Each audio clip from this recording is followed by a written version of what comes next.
Jess. Yeah. So, last week's episode was quite eventful, shall we say? So there's a long recap to go over. So I'll try and skim through it as much as I can. So we started off last week's episode with so Samara. He has a response from Icky, and she says, "How could you just leave? Salu thinks that you would not abandon us without just cause, but I know better. We were in Neverwinter, but..." And that's where the message ends. Neverwinter is about 500 miles away, so that's where Samura first believed that's where Icky was, but obviously that's not where she is anymore. Samura is very secretive about what he found out and keeps lying to Eartha and Anya. He reveals, after much persuasion, that he doesn't know where Icky is and where she's going because she's no longer in Neverwinter, to which Samura panics. We estimate that we will arrive in Boroskia Bridge 6 or 7 hours before sunset. It starts to get dark with heavy rain and the road becomes very muddy. Eartha notices a large white dot on the horizon, bigger than all the stars. It's sort of like a sun, but is called a comparison. It's hovering the companion. Companion, not comparison. It hovers over the city of... Huh? It's just the Discord. A lot of words sound a lot alike. It hovers over the city of Elturel, which was once a city ruled by vampires and the undead, but is now a holy city because of the humanoid creatures that took over it. As we arrive at Boroskia Bridge, we see a ruined keep on the southern bank called Bridgefort, which is a campground for caravans that travel across the bridge. It would be a safe space to rest and observe amongst other travellers. One of the heirs for the slot of High Observer in Elturel, a female paladin called Tamal Bent, had gone missing along with her followers who were near the bridge. They searched and searched for her, but she and the others were never found. Jarvis Knegg, who was also in line for the post, became the High Observer soon after her disappearance. Once he did, he declared that Bridgefort be built anew and renamed to commemorate Tamal's absence. It's very quiet at the bridge, and yet caravans still pass through and camp by the bridge, as well as pilgrims who continue to visit, although people now stay in a campground that surrounds the village, which is away from the fort.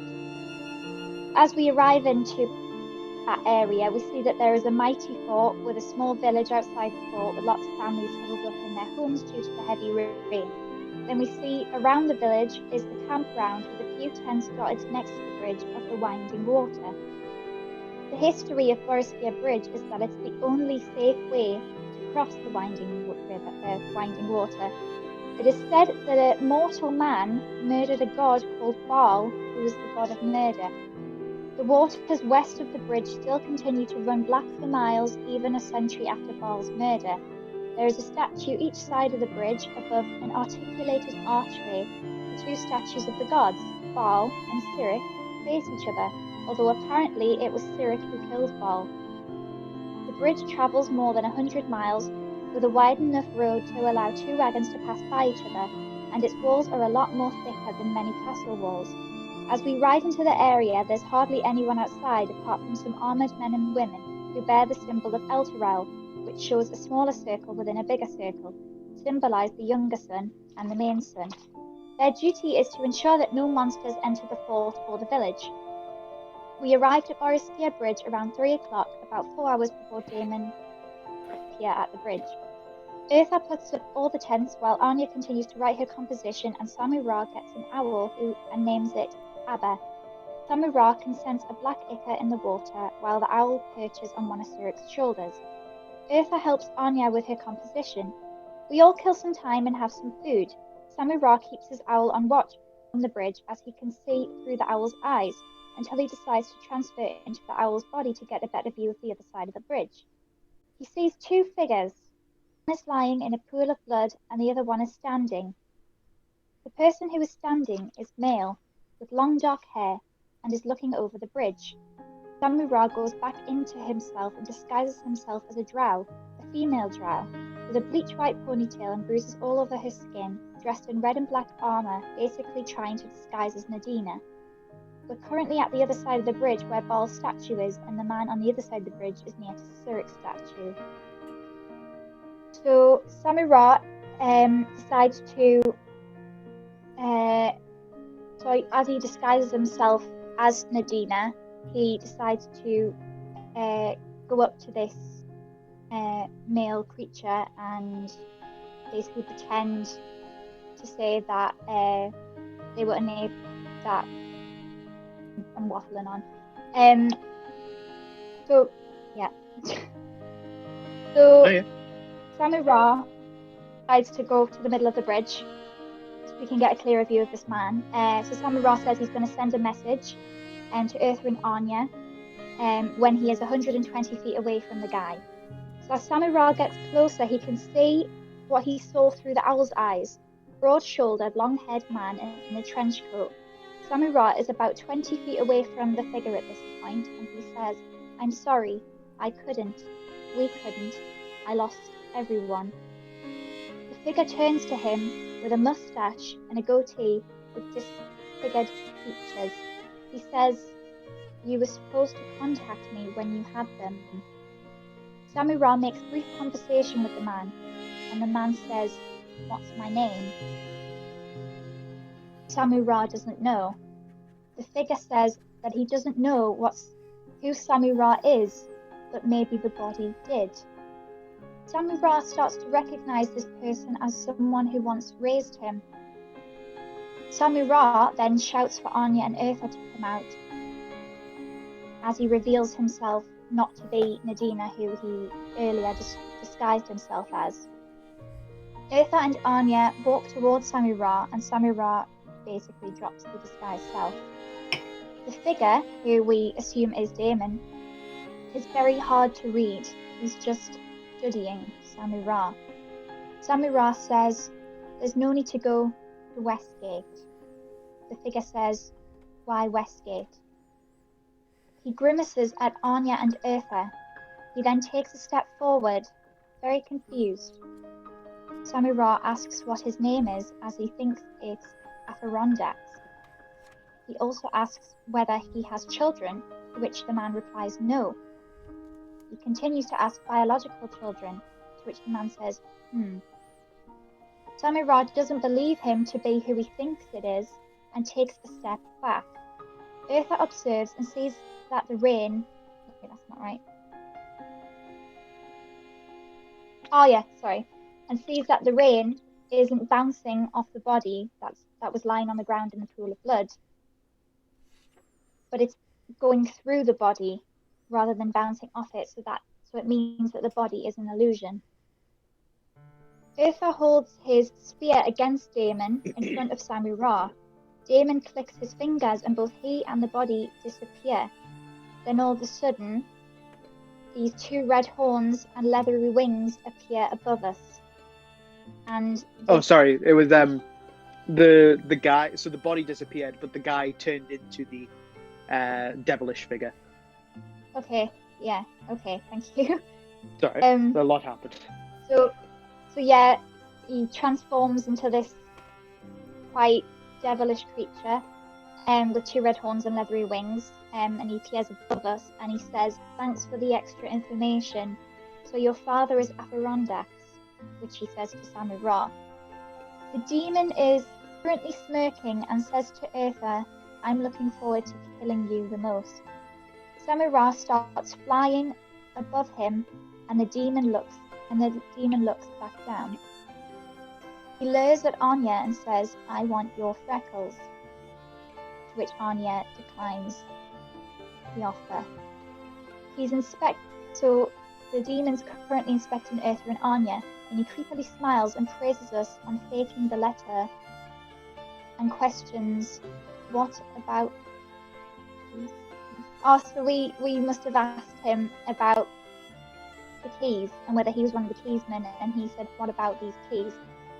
The demon reveals he can see us all through skyring, which is basically when you look into a crystal ball and you basically can see what you desire to see. Samurai lands. It's just, I know it's the Discord, scrying. Scrying. My pronunciation is off. Samurai lands and puts his hand on Eartha and is polite to the demon. Samurai, during this time, has also sent for Jade. The demon asks, "How would you prefer to die?" Samurai says he wouldn't mind dying by magic. We ask him how many of him are there, to which the demon doesn't respond. The demon keeps saying, "You're boring me," and then he conjures a spear. Samurai gets out his stone and talks about Elturel. The demon doesn't want to talk about it. Samurai uses Abba's eyes to see where Jade is. The demon reveals he knows what has happened and what will happen, pointing to Cyric while saying this. He's annoyed at being accused of not being able to kill us. The demon didn't think that Jade would arrive in a minute rather than 7 minutes, as he predicted our death as a scenario. He starts to look nervous as his story has changed. Samurai keeps throwing thunder waves. One misses him, and then another one is thrown against the bridge. The demon says that his original plan was to blow us up, but someone talked him out of it. He continues to say, "It's the wrong one, all bets are off." He's biting his nails, he's becoming really tense and stressed. You can see that he's starting to get nervous at this point because it's not going to plan to kill us. So the creature that he is he's a Cambion, so he's half demon, half devil. So basically those kind of creatures work for contractors. So basically they work for a bigger man. Yes. So he's having kind of like a biblical revelation. He looks quite embarrassed. He says that both scenarios are to kill us. He says that both scenarios that were out to kill us shouldn't have happened. That only one scenario should have happened. With the drows.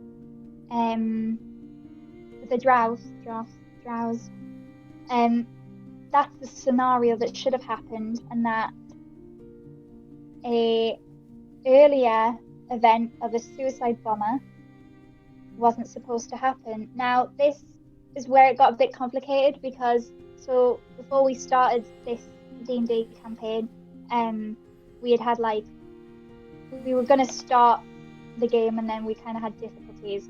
So basically, one of the scenarios in the earlier game was that a suicide bomber had come into the Elfsong Tavern and basically was supposed to kill us by blowing us up. But we obviously restarted the game, so that's why it kind of twisted our heads a little, and we were like, that didn't actually happen. But then we kind of thought maybe it happened in an alternate reality universe, and maybe that. Yeah, I mean, this is infinitely more confusing for Eartha, Samurai, and Anya, because as Ellis, Jackson, and Jess, you know about the scrapped original first session of the campaign, but these characters have no idea, so they know what Damon's saying about, like, this is the wrong timeline or whatever, but that, to them, and I mean, still to you guys, that could equally just be some sort of weird mental health issue, some sort of lie. I mean, this guy's been doing plenty of lying anyway, and as a Cambion, that's kind of like second nature. So as far as, like, you might as well believe this is a lie or some weird pick, as well as real. So obviously we get into combat with this demon. And then all of a sudden, there's is it Eganari or Eganasi? I always pronounce this wrong. It's either Ganassi or Genasi. Basically, it's like it's probably supposed to be Genasi because they're related to genies. But I say Ganassi, but you can say Ganassi or Genasi, however you want to say. Okay, so we see an Ganassi float above the water on the left side of the bridge. She starts looking around and betrays no expression whatsoever.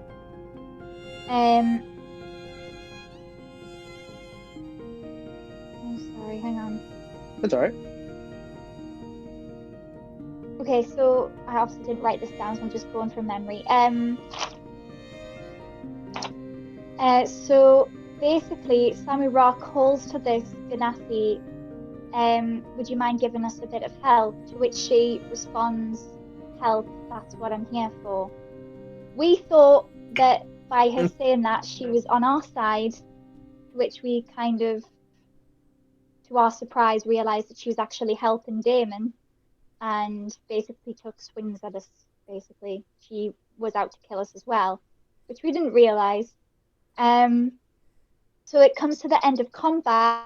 We were close to killing him, but unfortunately, we weren't able to finish him. We were close to it though. And then all of a sudden he clicks his fingers and vanishes, saying, "Another day, Aurelia, another day." So we assume that the Ganassi is Aurelia.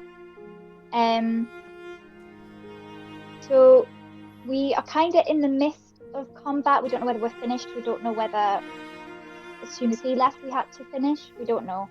The Ganassi dusts herself off and is she all of a sudden loses that warlike persona about her and starts becoming quite childlike, and kind of talking like she's way younger than she seems.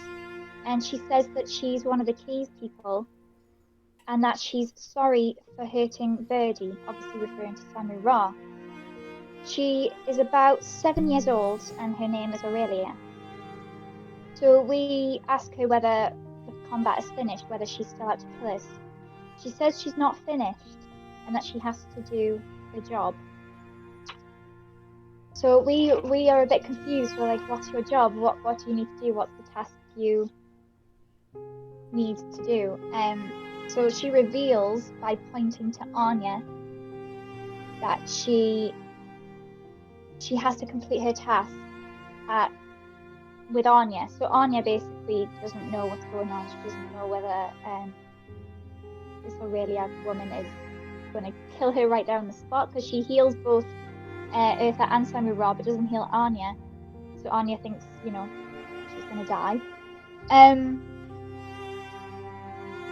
So Aurelia holds out her hand and basically tries to convince Anya to hold her hand. And Anya doesn't know why Aurelia wants her to hold her hand. And Aurelia keeps saying, I'm really sorry about this. Again, Anya's like, okay, I'm gonna die. So all of a sudden, Anya holds Aurelia's hand and Aurelia casts Remove Curse on Anya. She basically removes all other memories in Anya's mind, and I'll explain why in a second. So, go back to Anya's vision. She's in her childhood home. She's about 3 or 4 years old, and she's quite scared because she hears noises coming from her parents' bedroom. The lights are on, and the bedroom door is open, and she can hear a noise, something quite eerie. And then she starts to see something beyond the door, an appendage. I think I'm pronouncing that wrong. Appendage, yeah.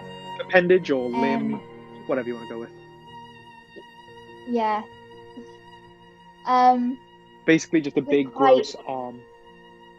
Yeah. She sees this long arm with quite sharp claws. The creature is about 7 feet tall. It's very skeletal. And it's basically just tearing her parents into shreds with its long claws. So the creature that killed Anya's parents was the Bone Claw. So Bone Claw was a wizard that tries to become a lich. Yeah. And if it fails, it becomes a Bone Claw, basically becoming enslaved to an evil person, to the nearest evil person, and basically fulfilling their duties. So in Anya's in that memory where she's little, she basically so as I was saying, so obviously little Anya is basically really shocked at what's happening, and she kind of takes a gasp, to which this Bone Claw hears her breath and just stares at her and just starts to have this quite creepily smile appear on its face, and she gets a better glimpse of it, and it has quite reddish eyes. So she's obviously terrified at this creature just killing her parents, shredding them. It's awful. So she backs up, and then she all of a sudden backs up into something, and she freezes because she's so petrified. She feels as though there's another creature behind her. So while this creature's continuing to do what it's doing, Anya turns around and feels a hand on her face. That's the last thing she remembers in that memory, and then all of a sudden she regains all her memories back, plus the real death experience of her parents, and she's back on the bridge with Samura and Eartha.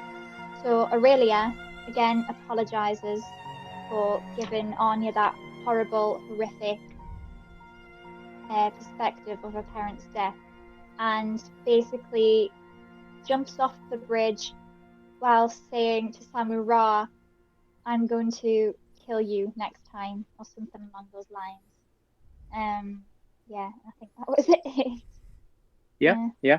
So we're picking off literally there. Samura, just for reference, yeah, like you might have already picked, like any of you might have already picked this up from context clues, but Samura and Aurelia have a very similar kind of thing about them. They're very obviously Samura is 4 years old, but they're both very childlike, and they're extremely linked to the element of air. So that one is an air Ganassi or Genasi, and one is an Aarakocra. But Samura, you feel that lingering there. You feel this kind of kinship with Aurelia. Kind of you have this mutual understanding, even though she's very confusing at the same time. But it's just kind of like when you meet, if you meet someone who's like wearing the same obscure shit or something, and you're like, whoa, hey. You kind of have that feeling where there's almost this unspoken language between you that you can feel. And then, yeah, she jumps off the bridge. You don't hear a splash. If any of you look over, she's gone. Yeah. And if you, not necessarily the same as Samura, you don't feel like that kinship. You just feel like Damon especially had it out for you. But you can probably surmise that's because you're a cleric of the Red Knight, and Cyric and the Red Knight have never particularly gotten on buddy. So that's kind of a lot more understandable.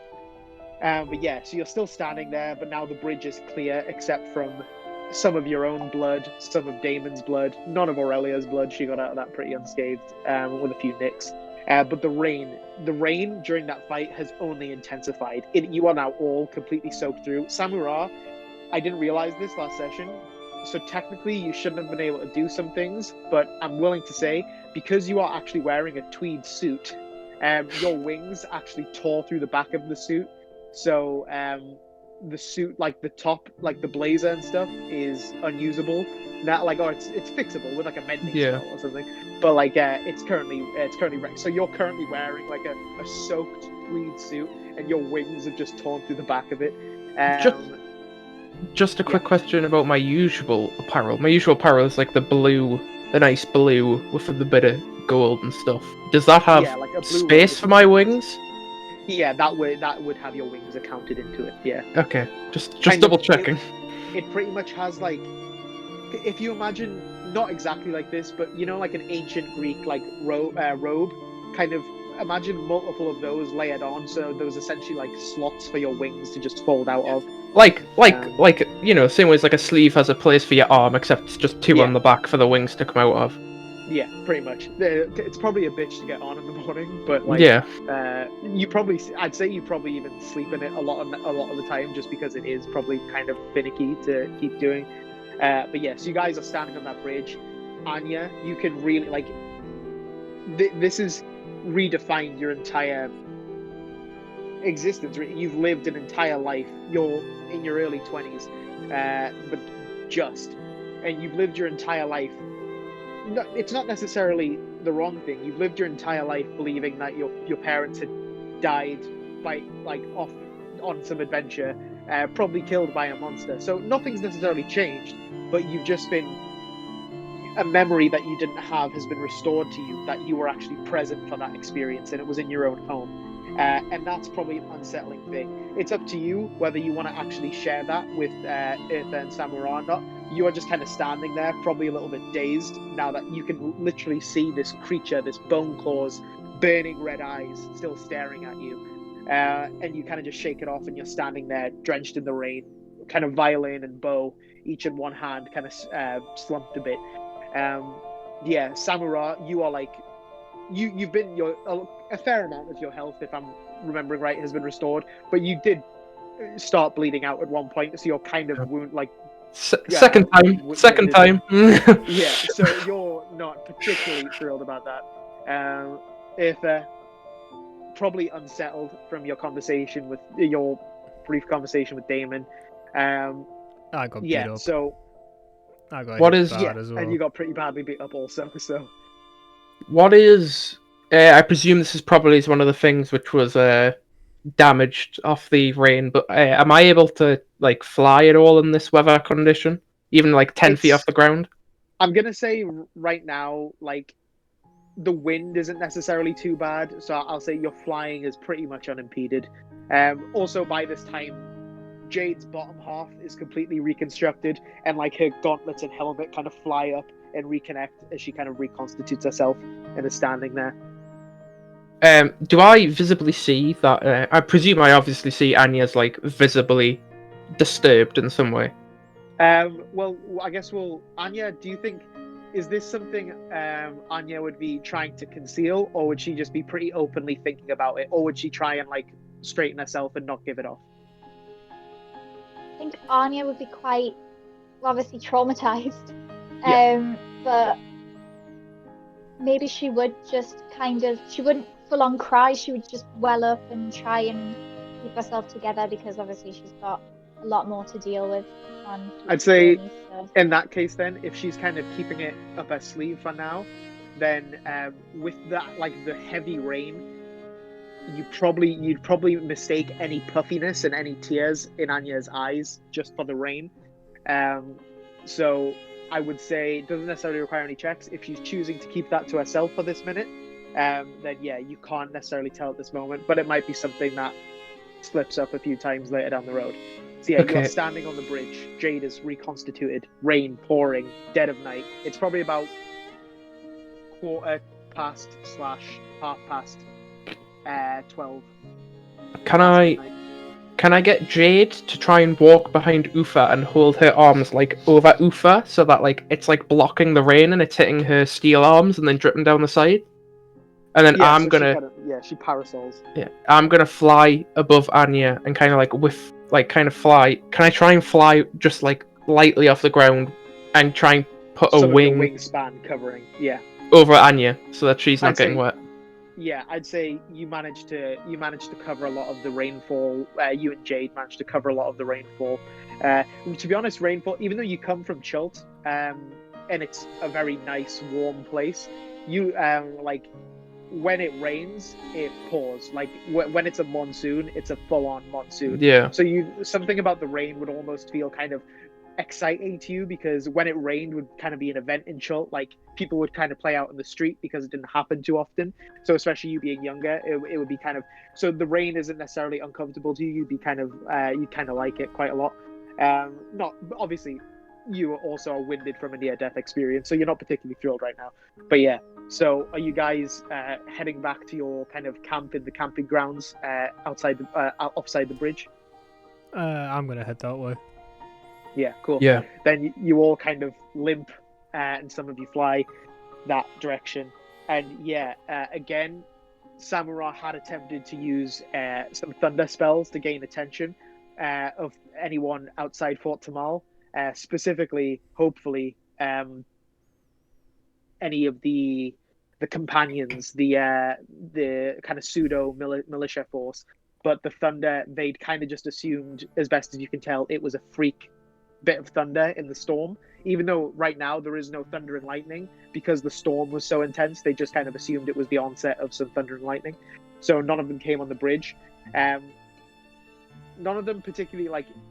You guys got some hit points back, so none of them particularly rush you or anything. But like, and it's also the middle of the night, so there's no one who's like camping right now. Everyone's kind of fast asleep, especially because of the weather.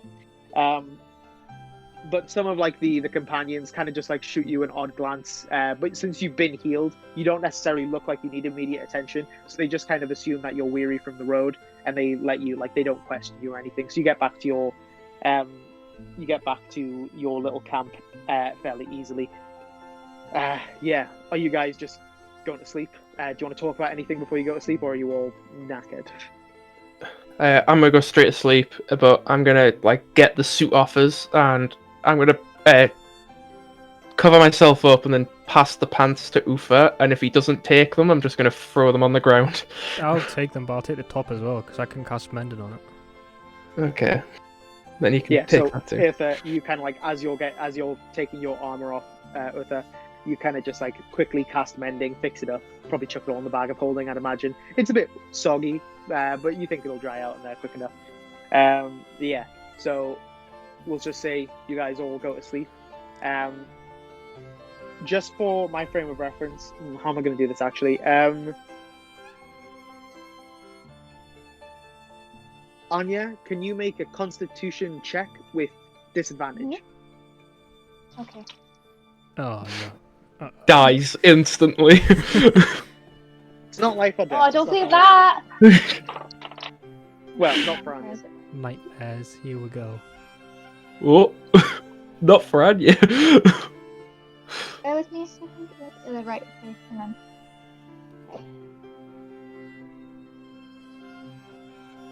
Oh my god, that's so bad. 3. That's fine. Don't worry about it. That makes everything better. So. Oh, he's lying. Uther and Anya, you have a perfectly restful night. In fact, probably even more so because you're so tired that you just like as soon as you lie down, you're fast asleep. Wait, did that roll go for me as well? What do you mean?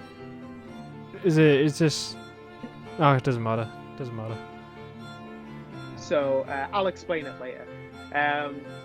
But Samura, you have this. It's not necessarily even an eventful dream. It's just you have a dream, nightmare. Nothing scary happens. Nothing even really happens. Make a perception check. Oh no. He remember nothing. That's 11. 11.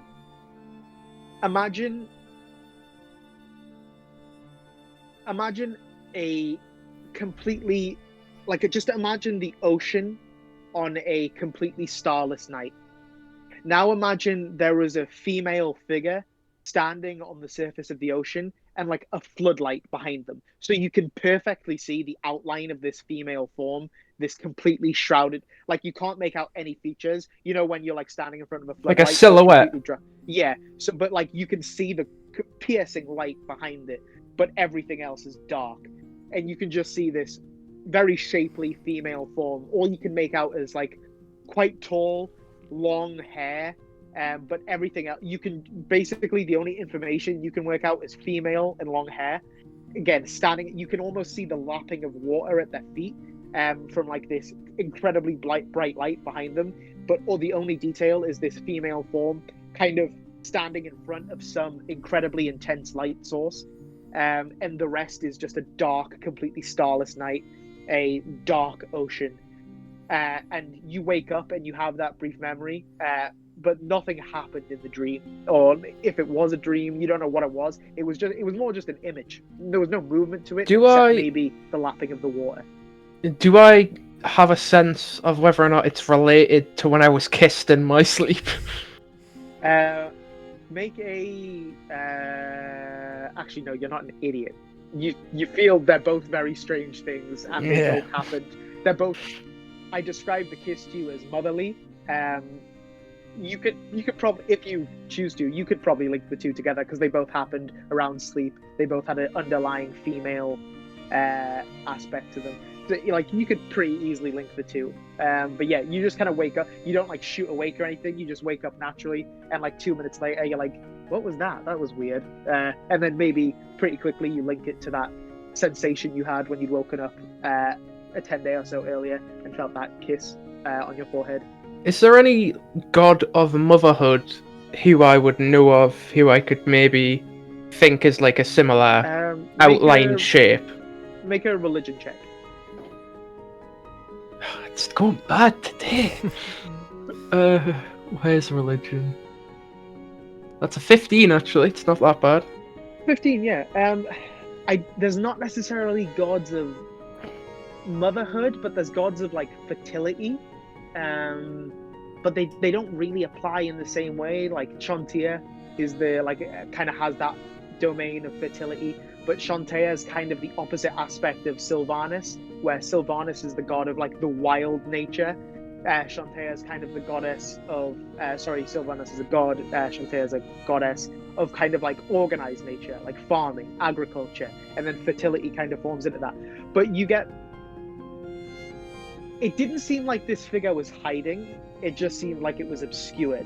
And you're not sure why any deity would obscure itself. And any deity that's associated with fertility or motherhood doesn't seem like a dark thing. The only things you remember are dark and female. They're the only things you remember.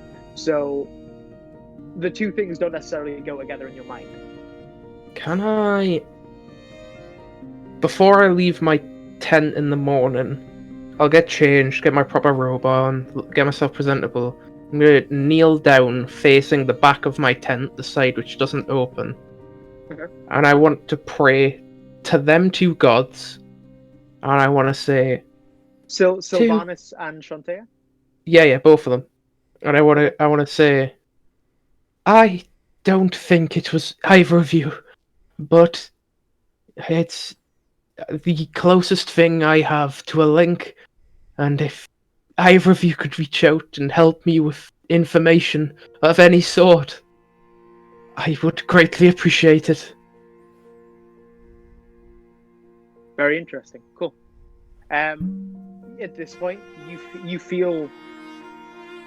I keep saying you feel associated with blank, but for the frame of reference, just for future reference, know that I don't literally mean the noise, I just mean the feeling associated with from the stone that speaks.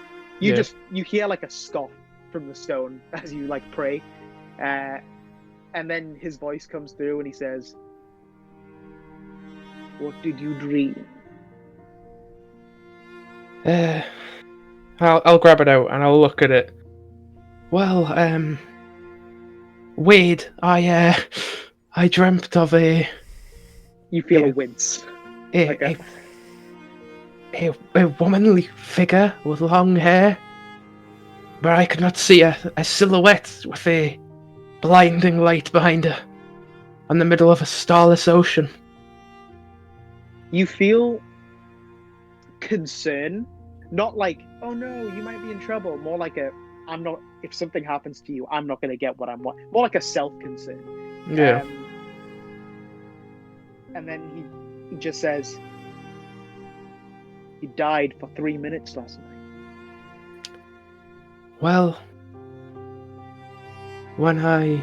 Not on the bridge. In your sleep. I tried reaching out to the bard, but she wouldn't wake him. Oh.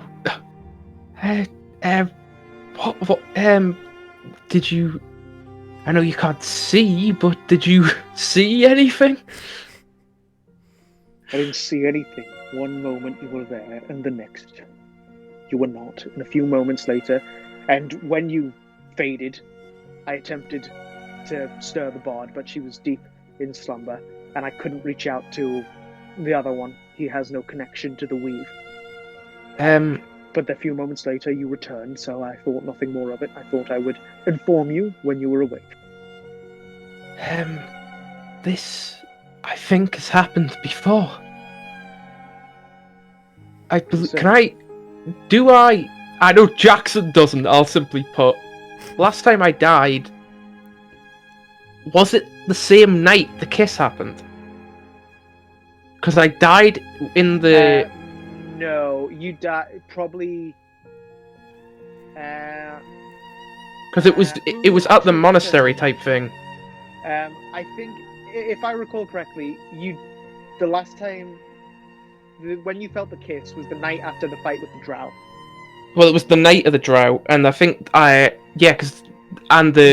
time I died. The morning after fight the drow. So it was probably a day or two after, I think. Yeah, because the monastery thing was when I died, and I know for a fact we slept, done the big heist, and then slept again and left. Yeah.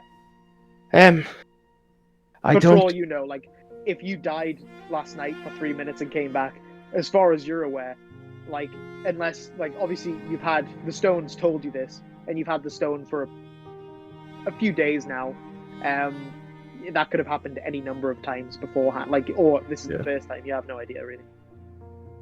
I'll keep holding the stone and looking at it, and I'll go, well, I don't think it's a result of me nearly dying in a fight, because that happened before, not too long ago. And I had a similar vision of being kissed in my sleep, but that happened days after the fact I had died in person. This is not Samura's voice. I don't know what's occurred. It's alright. The voice comes back through. He's just kind of like, it is concerning, and I would recommend you stay away from it, although I know not how. Yes, I will, I guess I will try and lose a couple nights of sleep, I guess. We can work on magic. And just kind of like a clearing of the throat, like a, come on then, we have innocents to kill.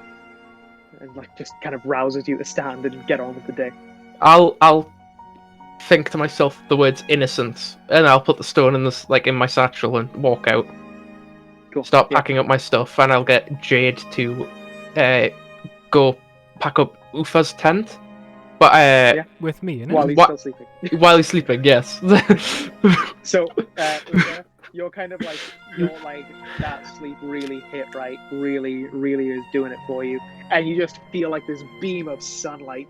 Like, you know, when you leave when someone fluffs the curtains open in the morning, and you just see Jade looking down at you as like your eyes slowly open, and she's just got like the main stick that's on like the top of your tent that holds everything together. She's just kind of picked it up and is then going from there. So you're now like in your bedroll, kind of like half the blanket kicked off. You're in your undergarments, just completely exposed, and the ground. It's now actually, I should say, today is the first day. It's not entirely unpleasant. The ground is horrible. There's like petrichor in the air. You can really smell the rain, and the ground is horribly muddy. But like you feel warmth on your skin. Like this is the first like taste of like warm weather you've had in a long time. And it's nowhere near like you're still in winter. You're kind of approaching spring, but not really. This is just kind of the first shockwave of the coming spring, and it's nice. You definitely taste it in. So you're not particularly happy about how you're woken up, but like it's a nice little surprise that comes along with it. And yeah, Anya, you stir awake as well. So you're all packing up. You're packing up your camp. Yada yada yada. Is there anything you'd like to do before setting off? I'm gonna ask them. So 7.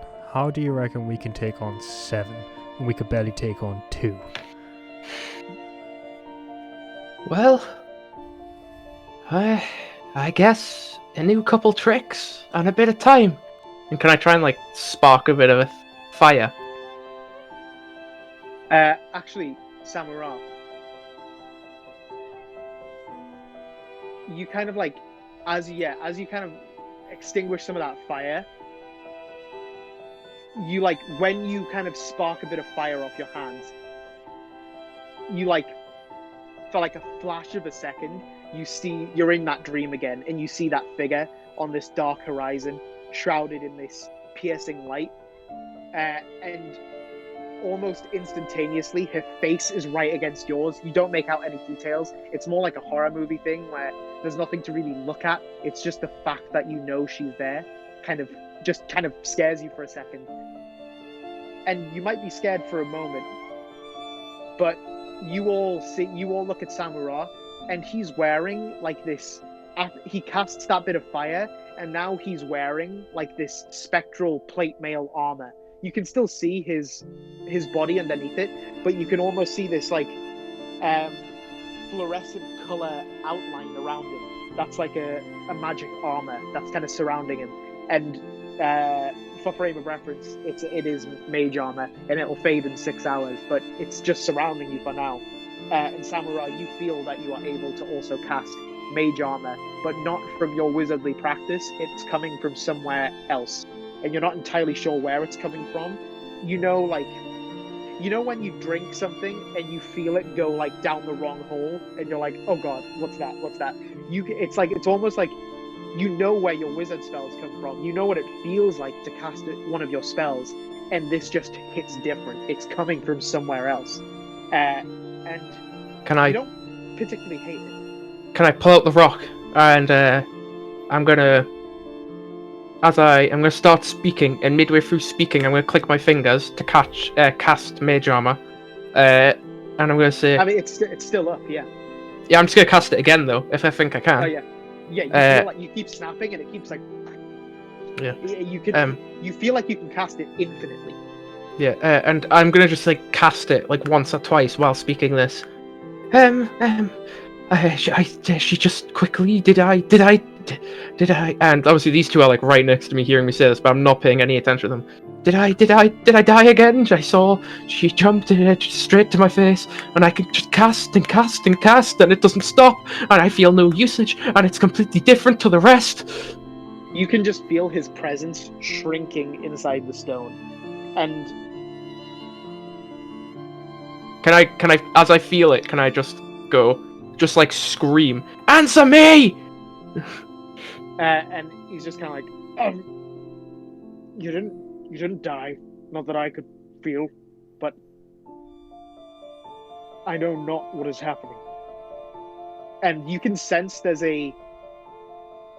It's like it's like showing a chef, someone being like, look at this basic ingredient, and showing it to a chef, and the chef has no idea, and he's embarrassed. Yeah. He's like, I don't know what that is. Like, there's the embarrassment there, a tinge of like, why don't I know what this is? Like, sure, I've lost my personal memories, but who cares about that? Why don't I understand what's happening here? There's that there. You were away for a long time, as we've said. Maybe a couple new things have come along, and it might just be one of them hitting me. But I guess we'll have to figure it out, and we'll put the stone away. Yeah, you feel he has no more to say. You feel he has nothing to contribute. He wants to, not even for your sake, but just because he wants to be able to know everything, and he just doesn't right now. And that concerns him as much as it might concern you.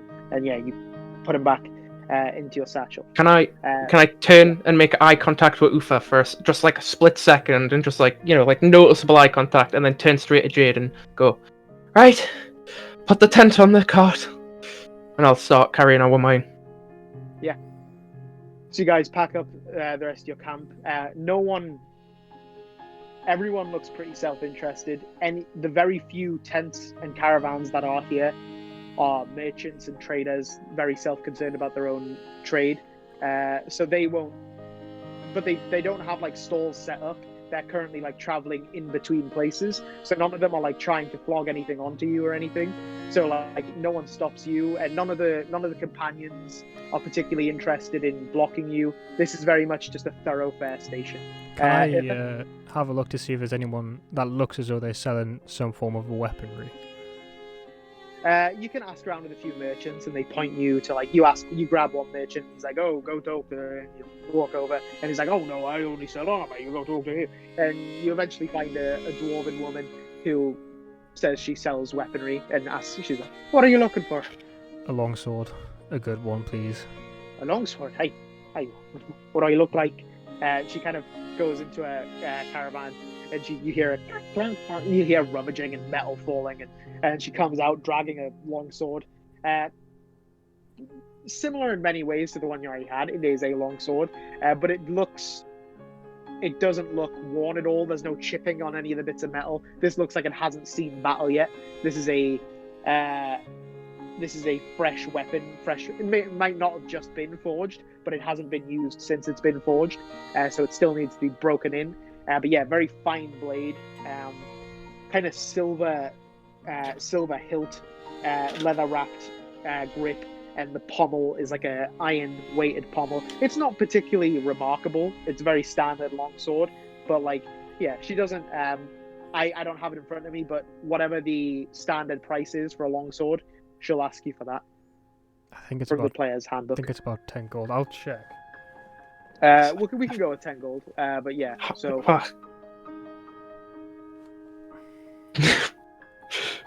Don't worry, I got it. It's in here somewhere.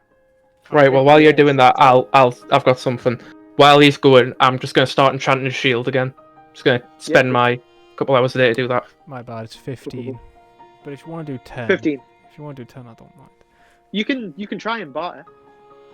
Nah, if she's asking 15, I'll give it 15. But when she brings it out, I kind of want to like fall to my knees, because I just haven't seen one in so long, and it's just bringing back so many memories of my longsword, the journey we had.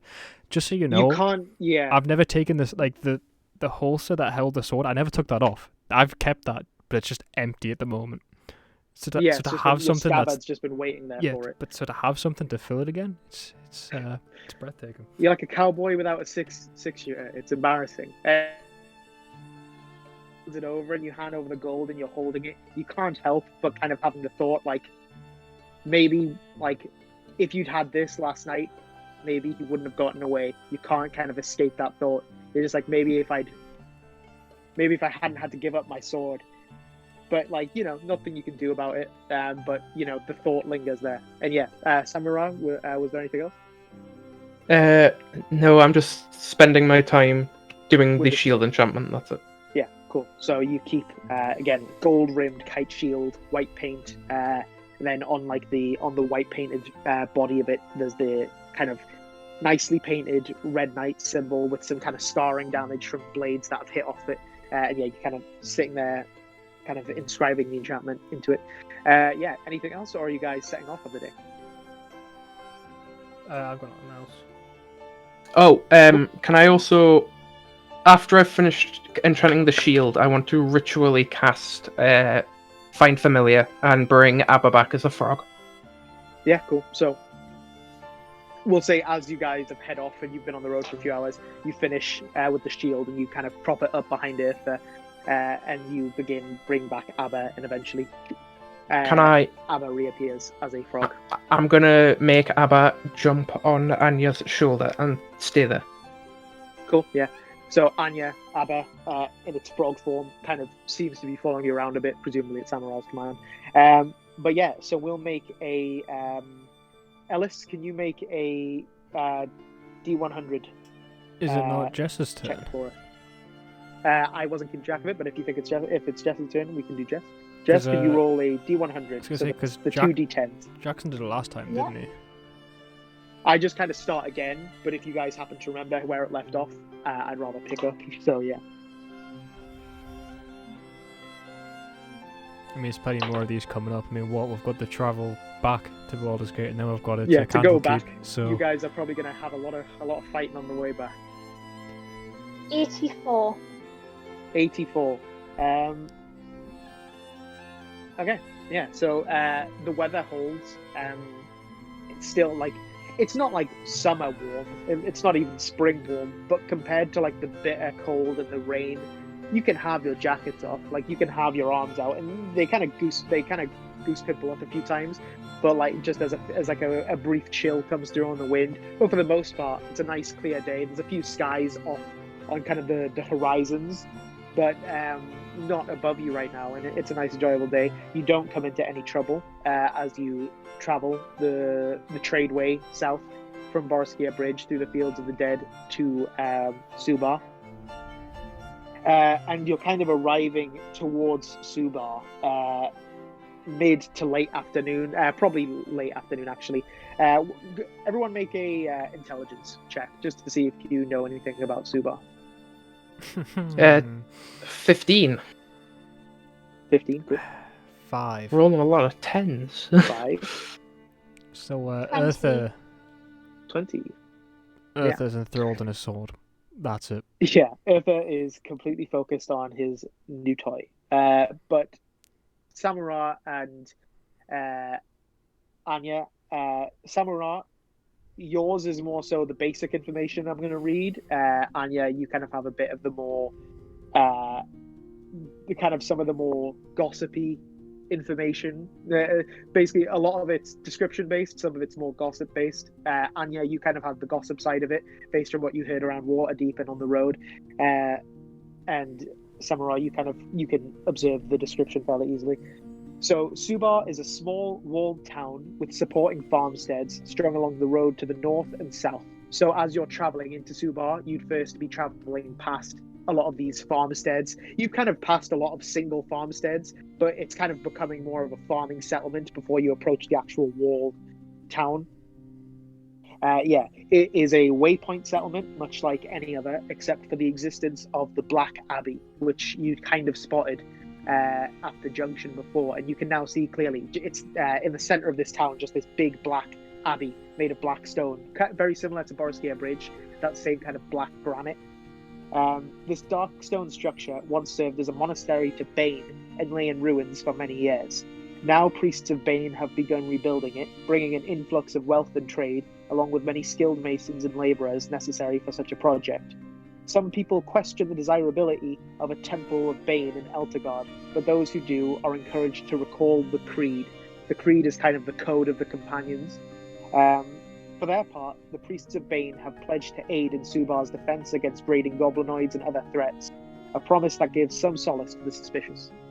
Another thing you kind of see as you're approaching is a lot of dead goblins, a few dead humanoids, halflings, humans, more so humans, one or two dead halflings, and maybe a dwarf, and a fair few dead goblins, all like peppered with arrows, and they're just kind of lying on the sides of the road they kind of thin out as you approach the actual walls of the town. They're a lot thicker on the kind of splayed out on the road and the farmstead. You kind of have to steer your horse around them at a few points. But going off Bane, you guys can all make a religion check. If you have advantage. 20, unnatural. 19, unnatural. Nice. 6. 6, yeah.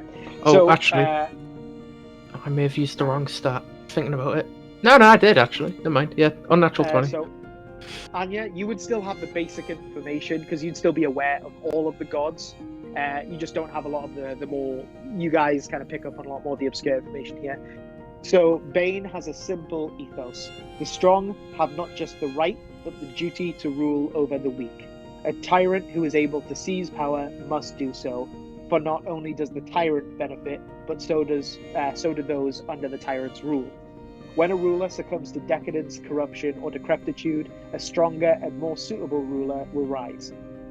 Bane is vilified in many legends, but throughout history, those who favour him have committed dark deeds in his name, but most people don't worship Bane out of malice.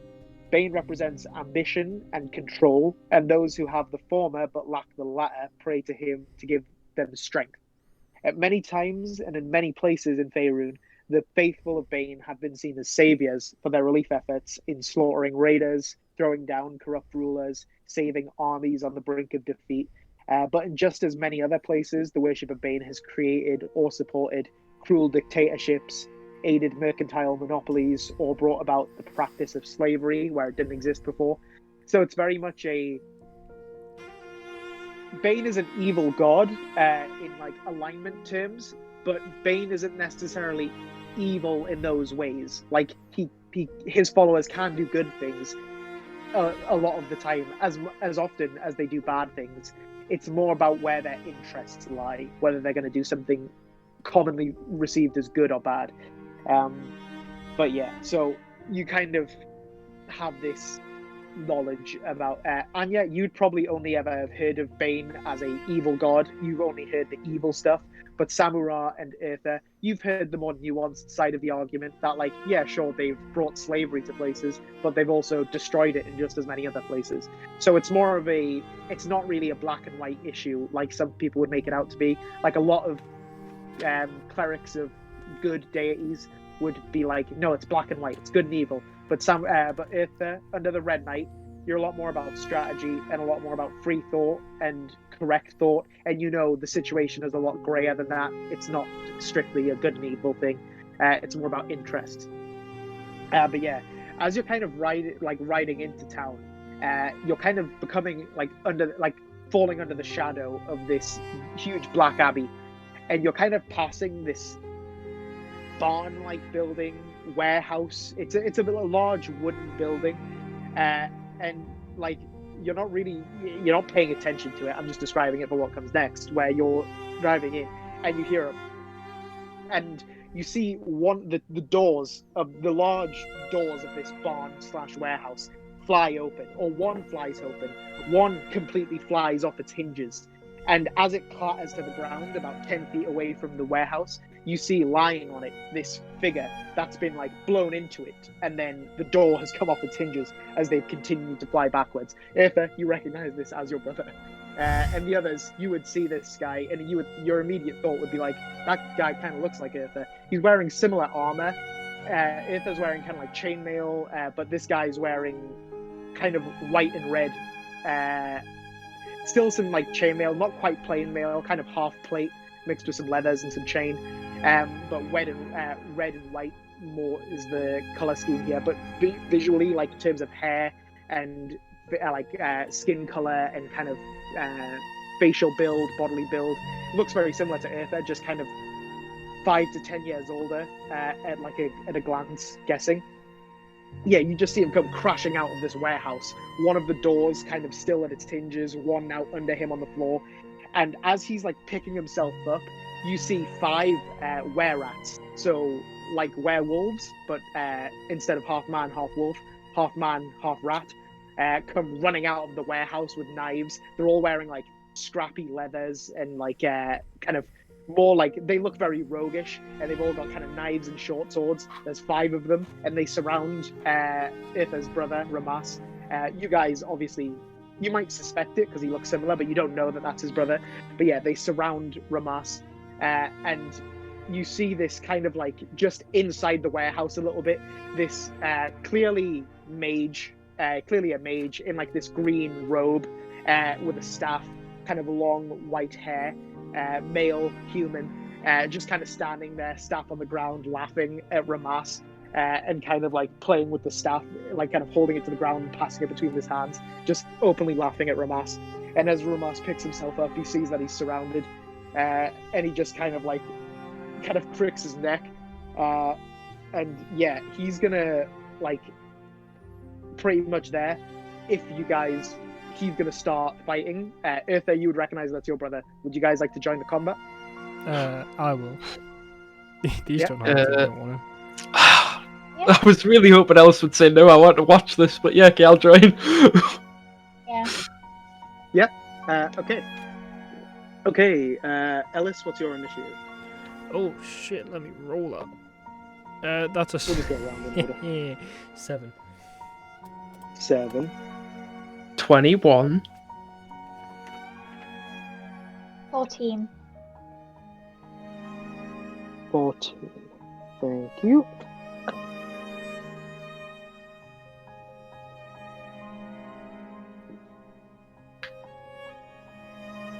Samara, there's still 2 people before you somehow. So.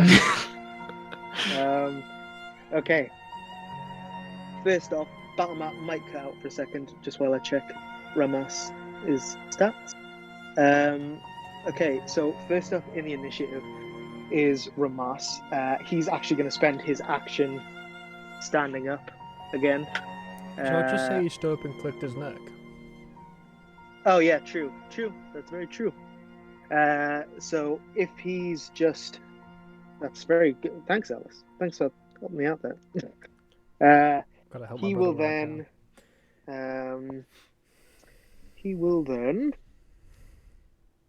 You know what?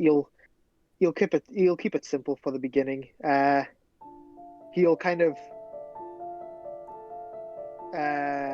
Actually, you know what? Before we do Ramas's turn, do you guys want to kind of describe to me where you want to be placed?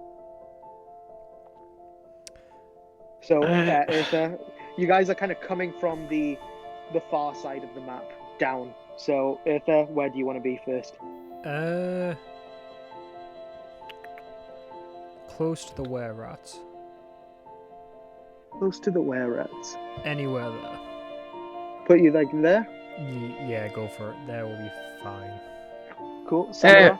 How far away was the cart from the closest were-rat? The cart's not in the battle map. It's probably about 30, 40 feet. Can I just stay on the cart? You can, but you're putting your horses in danger. That's all I'll say. Okay. Can I fly 50 feet, like, left? So that, like, you know, like, the horses are here, and I'll, like, fly 50 feet that way. The warehouse would be blocking. It would just be easier if you just chose a place on the battle map. Okay. I'll, like, literally as far away as possible. Like, behind Ellis, as far away. Yeah, cool. There you go. We'll put you there. Anya? I'll go... Oh, it went off. I'll go... You see the two things, the two were-rats at the very back? Yep. Can I go behind them? Sure can. So you kind of circle around, Yeah, like that. Double around. Cool. I'll put Abba. You said Abba was with Anya, right? Yes, on Anya's shoulder. So Abba will go there. Okay, cool. Then Ramas, quite rightly, as Ellis pointed out, stands and he is going to kind of cricks his neck. He's going to flash around and he kind of notices you're there, Eartha. He notices all of you kind of run up and he kind of like shoots you like a, why you? Like, he doesn't say anything. Maybe lets out like a and he kind of like sees you're here and it's a place he didn't expect to see you, and then he kind of just, a little smile creeps across his face as he quickly lashes around, and he just takes 2 pelts at this were-rat with his longsword.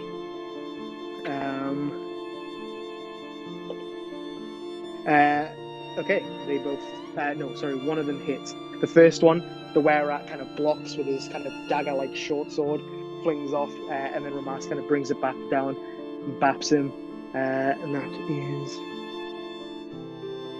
Okay.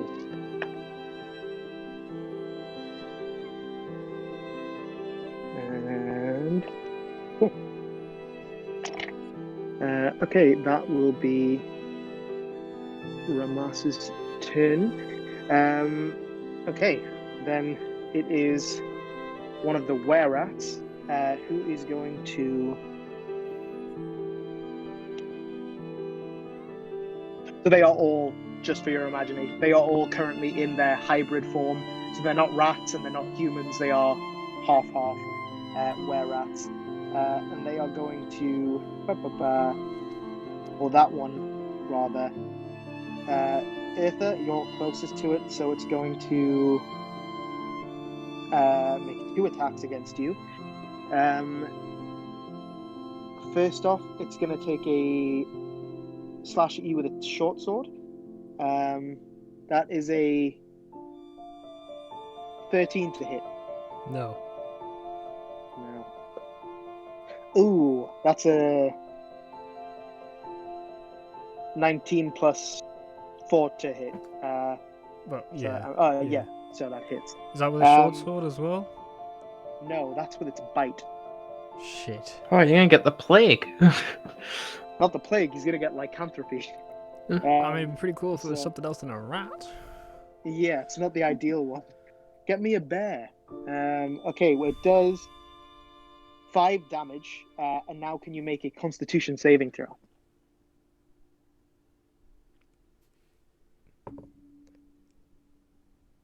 Inspiration.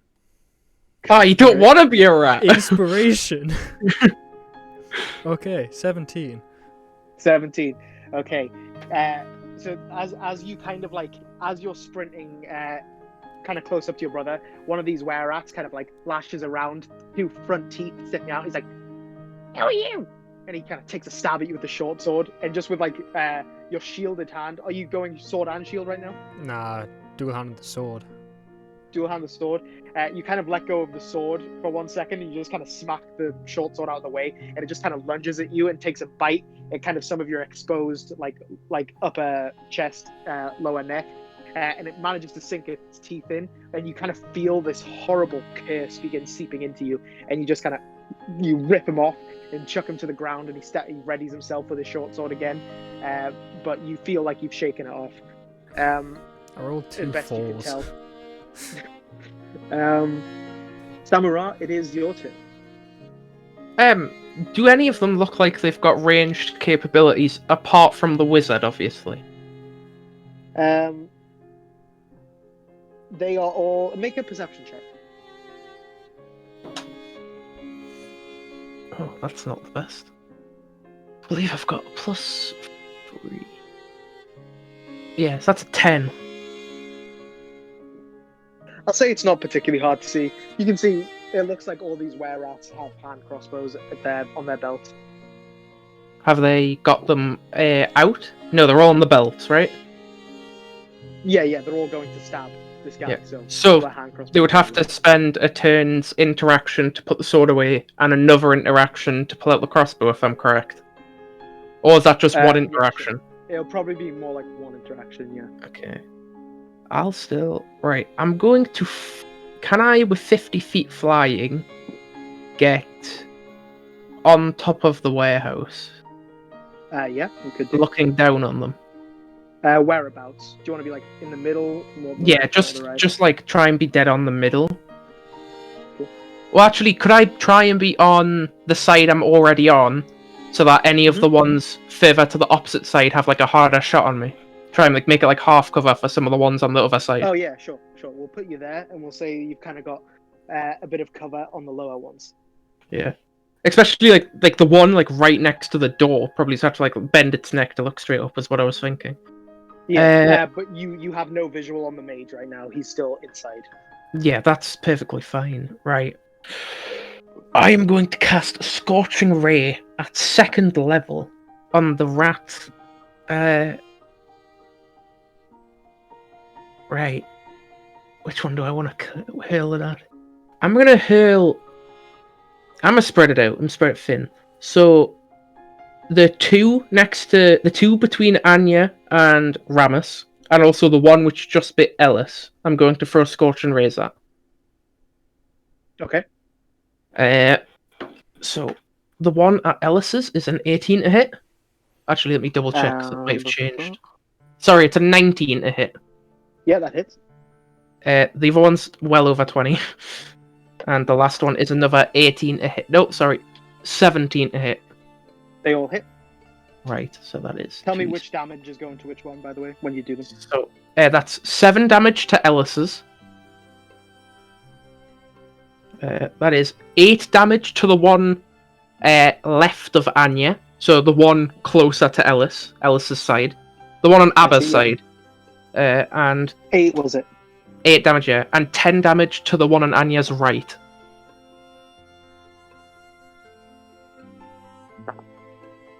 Oh, very good. Anything else?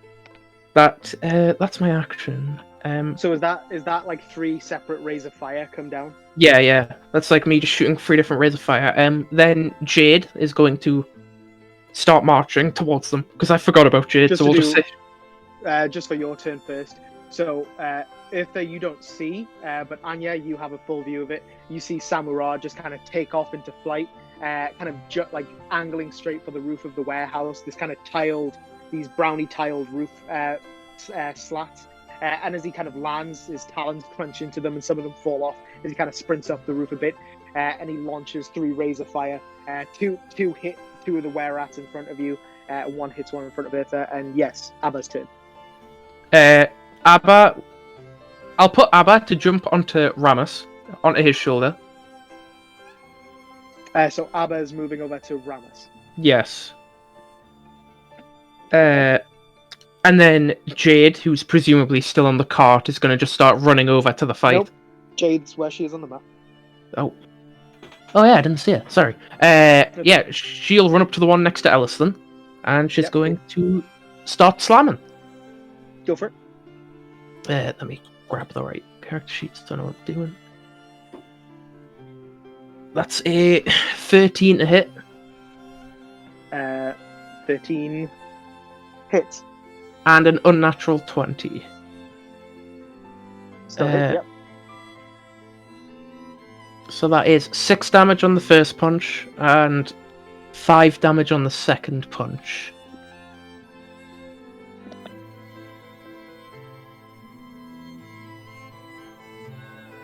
And also, if this rat doesn't attack Jade, it has disadvantage on anyone else. Cool. Cool.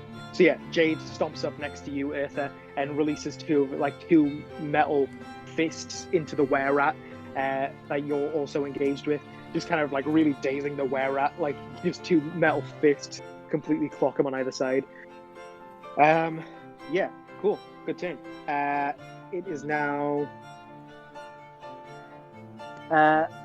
okay.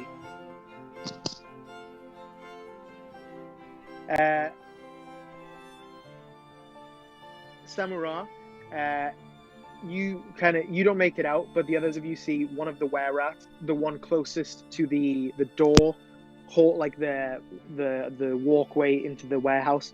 One of them is going to... He kind of runs at the door that's still on its hinges and starts scrambling up it and climbing onto the roof of the warehouse. He's going to make a check to make sure he doesn't make himself look like an ass. Oh, no, that's pretty good. I really hope. That's not a great plus.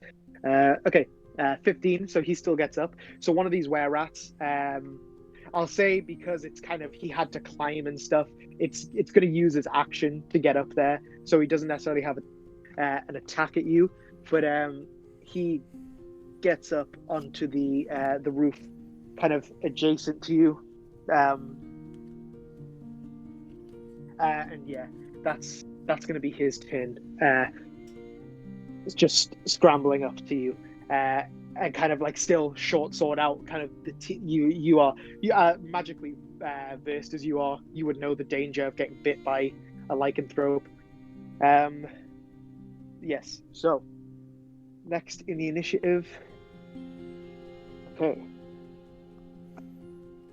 The first time in a while I've been using the books for for like stats. Feels old school.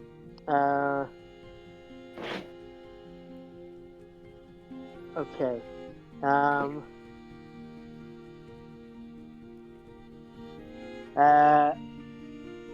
Anya and Aether, you guys with a view of the inside of the warehouse, you see the mage who's kind of standing centrally, kind of finishes laughing at Ramas's fall and sees the rest of you coming in and kind of like doesn't look pleased that he somehow found help.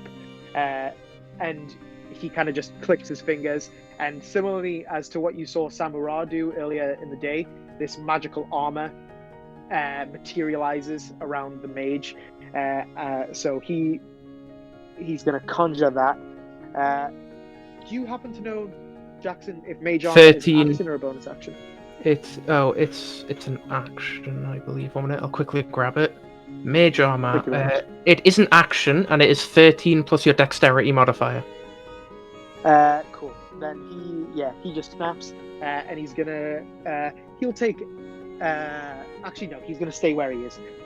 He just materializes the mage armor, and that's gonna be his turn. Okay. Next in the initiative.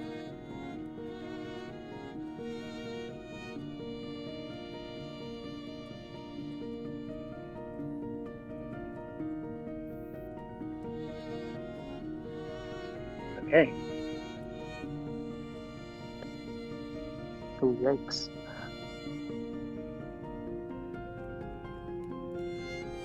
Aether, 23 to hit. Yeah. Is that another bite? Chance? Nope. From behind you, you just feel this like mighty smack into the nape of your neck, and it's gonna deal. Sneak attack does extra damage, so I I can't be surprised. Oh wait, no, can I be surprised? Have you got alert?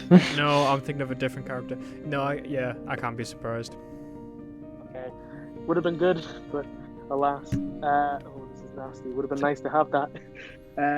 Cannot be the same girl. Nah, she would have stabbed me, not hit me with something. Eartha, you take 15 damage from this smack on the nape of your neck, and you stumble forward, not sure what just happened. And as you look over your shoulder, you see this humanoid, 6-7 foot tall, all muscle. Like, imagine a person without the skin. These two beady yellow eyes, and it's all blue. Make a intelligence check. 19. 19. Then you would know this is a doppelganger. Oh, fuck. Okay. That has snuck up on you and is. Do you want to have a look, Jeff? There you are. There's gonna be more than one. So yeah, one of those just comes up behind you and smacks you really hard on the nape of the neck. It really knocks you out of it. Okay.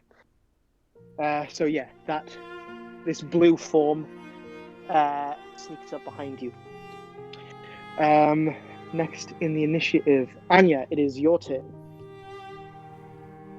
Can find out what the were-rats are afraid of. Like what they're really afraid of. Like a creature or like a vision or something like that. Sure, make it are you just trying to check, rack your brain and see if you know anything about them? But also I need it to cast a spell, so Yeah, so we'll say an intelligence check. okay. Oh no. Okay, that's 4. So tell me what the spell says. It's Phantasmal Force. Mm-hmm. Do you want me to read it out? Yeah, go for it. Let's see what. Okay. So you craft an illusion that takes root in the mind of a creature that you can see within range. The target must make an intelligence saving throw.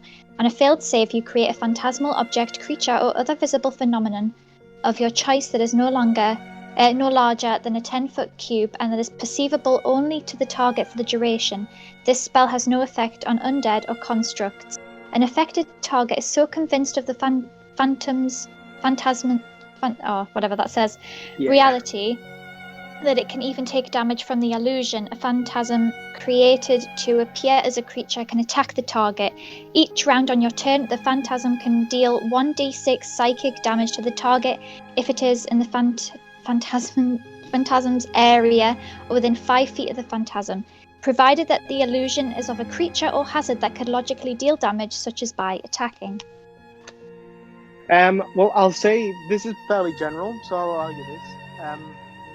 Where rats are the weakest of the lycanthropes, so bigger ones are like werewolves, were tigers, were bears, were boars.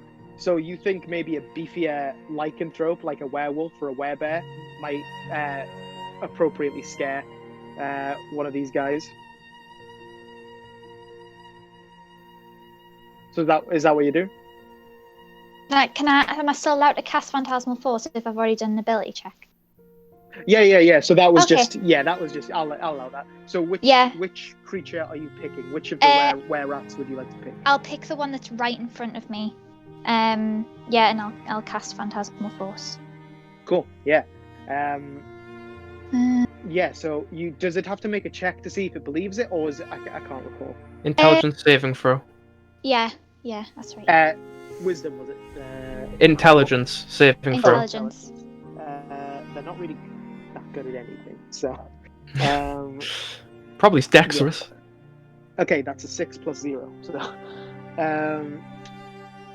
yeah. So you conjure, you kind of give your violin a quick strum, and you hone in on this one were-rat, and you make it see the image. Which creature would you like it to see?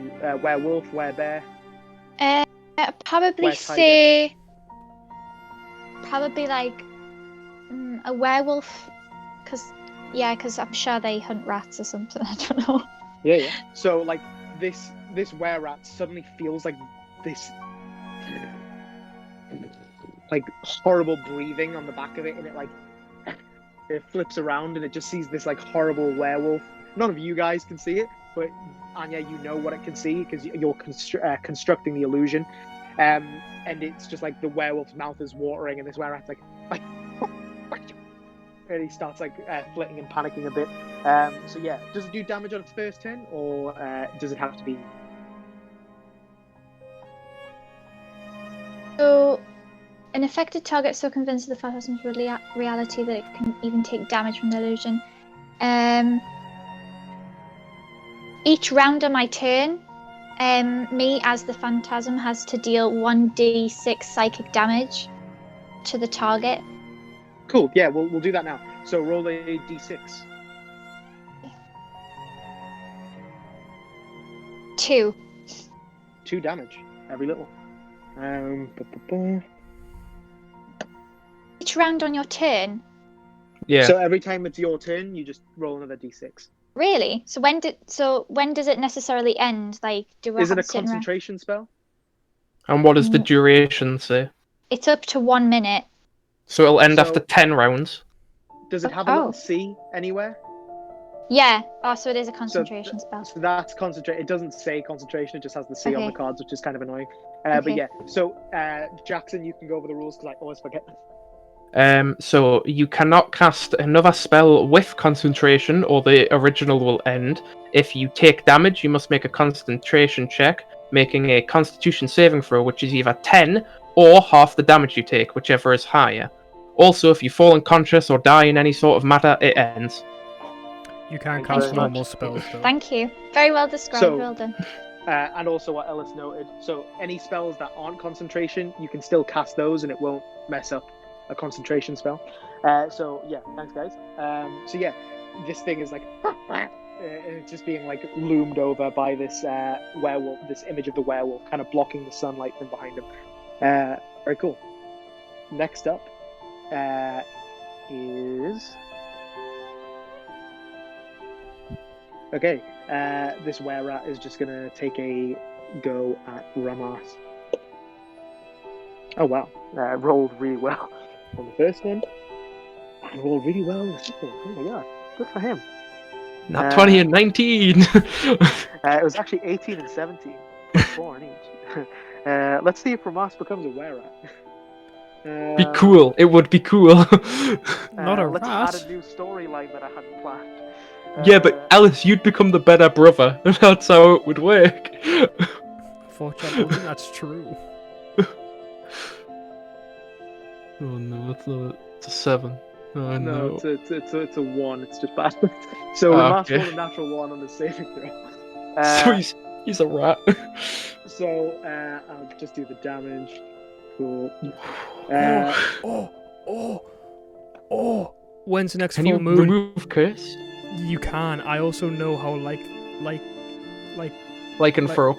yeah, like Like no, and it's throw that's it. I know how it works, but I don't know if Eartha knows, which is annoying now that I think about it. I'll let you after the fight. I'll let you make a check because full disclosure, Bradley doesn't even really know how it works. So when he made that natural can I one, just was tell like, you now? son of a bitch. Should I just tell you now, just to Sure, go for it. right before I forget? So basically, like he'll be fine up until the next full moon when it will take effect. That's basically what I know. I think he's gonna want it. His next thing is gonna be to heal it. Yeah, I believe you can remove curse before that, but if it happens after the next full moon, You're stuck. yeah. That's wished territory. Yeah. However, being a cleric, Uh-huh. I have access to all the spells. I just have to ready certain ones in the morning. Swap it out. Yeah. Remove curse is one of them, but I don't know This when is the a good next way to full get moon your, is. Your brother indebted to you. Actually, assuming I'm pretty sure it is. Assuming the full moons come at the end of the month, correct? Every 2 weeks. Every 2 weeks. Wow, something so simple that I didn't know. I think it's every 2. It's why it's like once in a blue moon means like every 2 weeks. Actually, to be honest, you're right in the middle of a week right now. So you've probably got even if the full moon was at the end of this 10-day, it would still be about like 4 or 5 days. Thank fuck, so I can change in the morning. Alright, that's okay. So he's going to be very grateful to you if that's how it goes. If Eartha knows that's true. This were-rat kind of just sees a gap, like he's kind of darting around. Ramas is wearing half-plate armor, so there's a lot of opening, like it's just bits of plate, it's not full suit. And this were-rat spots a little nick and just goes in, stabs, kind of pulls himself up to the neck, bites down, and Ramas just like, what the hell? And smacks the were-rat off him and kind of like falls to the ground a bit, holding himself up on the sword, just kind of grasping at his neck. And you can, like, Eartha, growing up with Ramas, even though he was like older than you, like you've seen him in a situation before. This is the first time you've seen like a genuine fear on his face. Like, what the fuck just happened to me? Like he can feel it, and he gets like, kind of like freaking out against it. The fuckers killed a dragon. That was a good were-rat turn. And he's losing against were-rats. Yeah, it's a fall from grace. That wasn't supposed to happen. I should have fudged that roll, but you know, we live in a democracy. Okay. Anya, can you make a oh, sorry, no. That's me confusing things.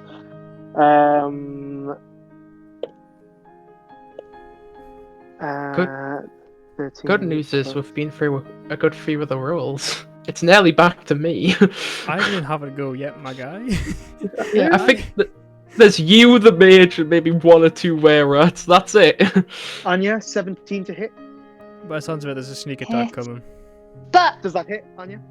Yeah, it hits. If I'm doing a concentration spell, can I still use cutting words or not? Is that a concentration spell? I don't think it would be, because it's just a single use. Cutting words isn't a spell. It's a reaction. You can't technically use it right now because this is another doppelganger sneaking up on you. So you didn't know it was going to happen, but good thinking. Christ, okay. But really good thinking on that, though. Keep that in mind. I'm so happy I went high. Bitch. We're going to get hit next. Okay, Anya. Same thing that happened to Eartha. You take not the same amount of damage. You take 16 damage as you feel this crack on like your lower back, and you just kind of arc in the middle, and you stumble forward a few steps. Make a Constitution saving throw on your phantasmal force. Take 16 damage, and I make a Constitution saving throw. So you need to beat 10. Okay. On the saving throw. D10, did you say? Yeah. You have to roll a d20. Roll a d20. Add your Constitution saving throw modifier at the top left. What does that equal? And if it's lower than 10, your spell ends. Okay. What is it? 9. So the spell ends. You still got d6 of damage out of it. They're not too strong. It did a nasty bit of damage. So, completely out of nowhere, this doppelganger, again, this blue, muscly, humanoid figure, just smacks you really hard in the back. Bear in mind, most of this damage is from their sneak attack. They don't actually hit this hard generally. So, just really hits you hard in the lower back. And you there's this loud screech as your bow comes off your violin strings, and the phantasmal force flickers from the were-rat's sight, and the were-rat's like, what? But yeah, so you are now being assailed by this other doppelganger. I swear there's usually 3 of them. I'll say that's it for the doppelgangers. I won't throw any more at you. Eartha, it is finally your turn. I like to turn this around. This might be the biggest combat we've ever had. Yeah, I like to turn around and face the doppelganger. I would then like to use my bonus action to cast Spiritual Weapon at 3rd level behind him to make it so that he's flanked. Very good. I would then like to hit him with my longsword, 2-handed it, and use my bonus action, hit him with the Spiritual Weapon longsword. Go for it. Very good play. So, for my longsword, I got... I love having a calculator. 25 to hit. Hits. And with the spiritual, I got 17 to hit. Both hit. Nice. So because I'm casting this, what's it called? Ooh. The spiritual weapon at 3rd level, I get an extra D8 force damage. Mm. So that Very should nice. be nice. However, I rolled the longsword and I got 7 + 4 because I realised that you add your strength to attack rolls. Strength to attack for some weapons, yes. Dexterity for others. You might do a nasty bit of damage to this guy. And then plus my attack Jesus. modifier. I did 28 damage. 28 damage. You do a physically noticeable amount of damage. Like you can see a displeasure from your hit. So it wasn't a kinky amount of damage, it was something more, is what I'm hearing. It was like when someone's strangling you and you're tapping and they're not letting it was that amount of damage. Yes. Yeah, so you take an arc with your longsword, and then kind of matching behind it, the spiritual weapon does an arc, and it just kind of hitting from both ends. It's suddenly like, oh, I was the trapper, and now I'm the trapped, and it's not particularly great. It's not feeling great about that. Is that your turn, Eartha? Yes. Then it is.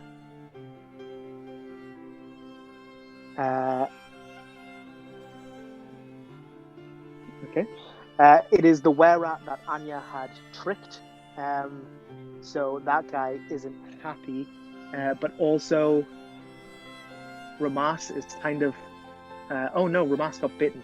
So that were-rat's gonna like sneer around at you, Anya, and be like, take a bite at you and a stab. Stab first.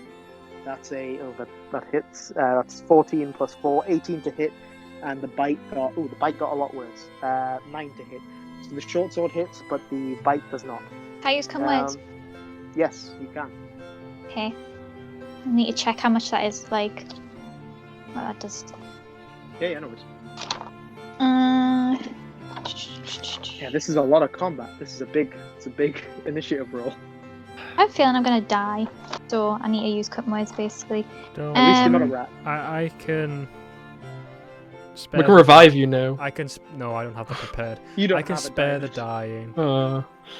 The one I have prepared is not that one, Jackson. I can tell you that now. Even if you did, you didn't have a diamond big enough, so. So I need to roll a bardic inspiration die and take that away from the creature's roll. To hit. Yeah, cool. Can I? No, am I allowed to take it from the damage? Because it says I can take. It says when you make a damage roll. Choose.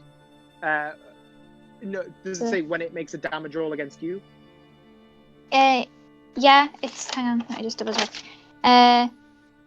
Basically, when it makes an attack roll, an ability check, or a damage roll, so I choose damage roll because I really don't want to lose my I really don't want to lose my hit points.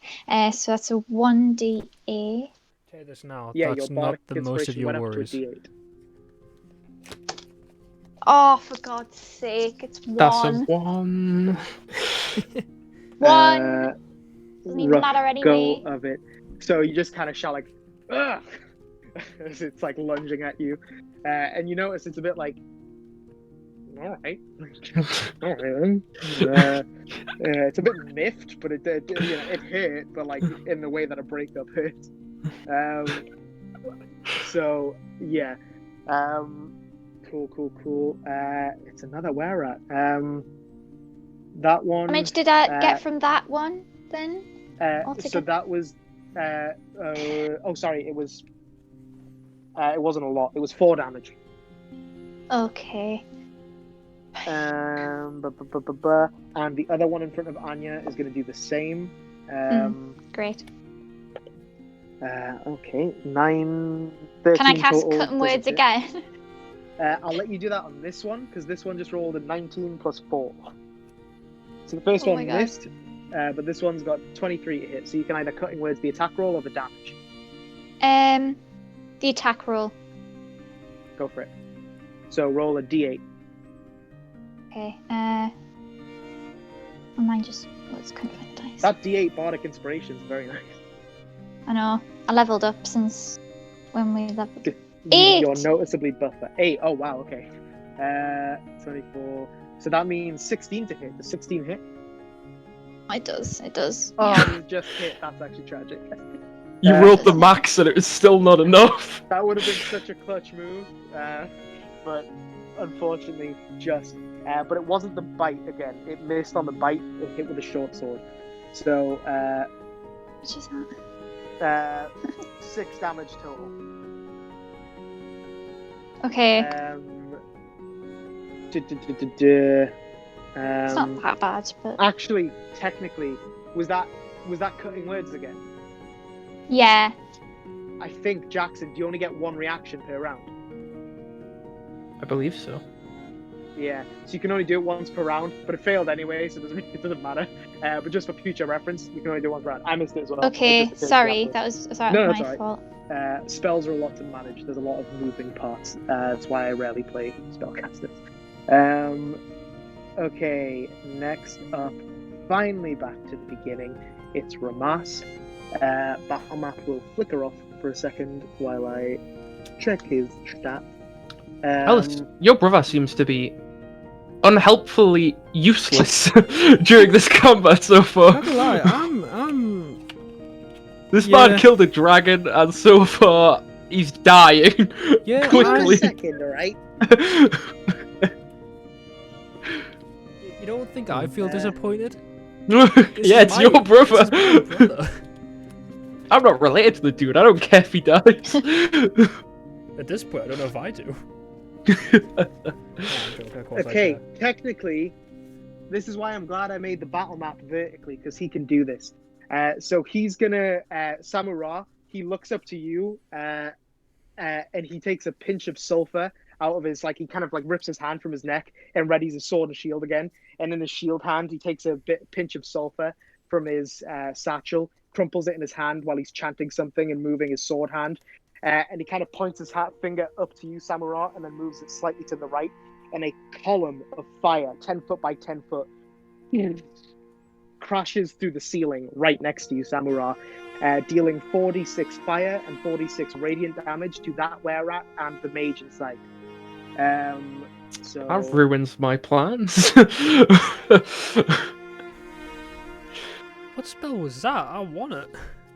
Wall of 5th fire. level, flame strike. Oh, okay. It's also 40 feet high, just for frame of reference. So yeah, this 40 foot high, 10 foot by 10 foot column of fire just strikes from the sky, dealing 34 damage to each.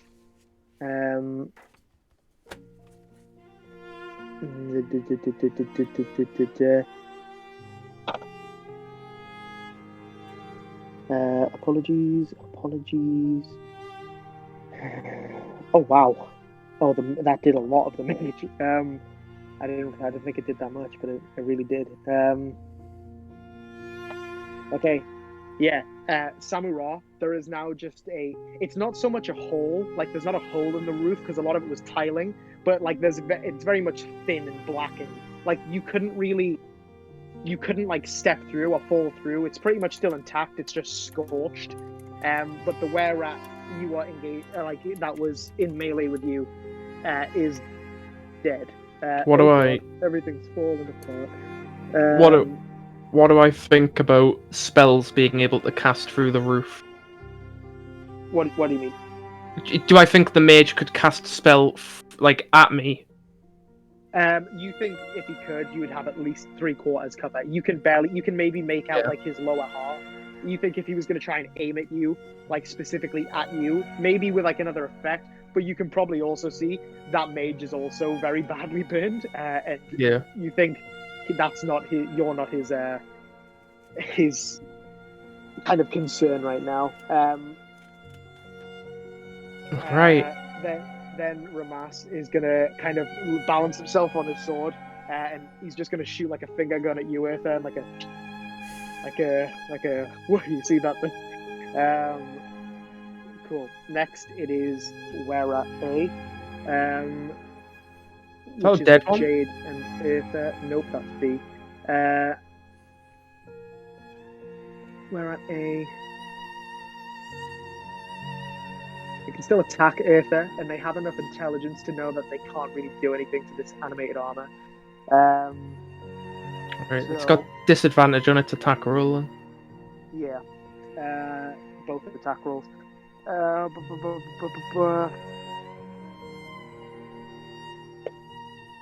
god. Disadvantage. Okay, so that's the lower one on the bite is 12 plus 4, so 16 to hit Eartha. This is armor class. Bite hits again. Okay, 13 or 2. Okay, the short sword hits on the first side. The short sword misses. The bite hits. Okay, so the bite does 4 damage and make a Constitution saving throw.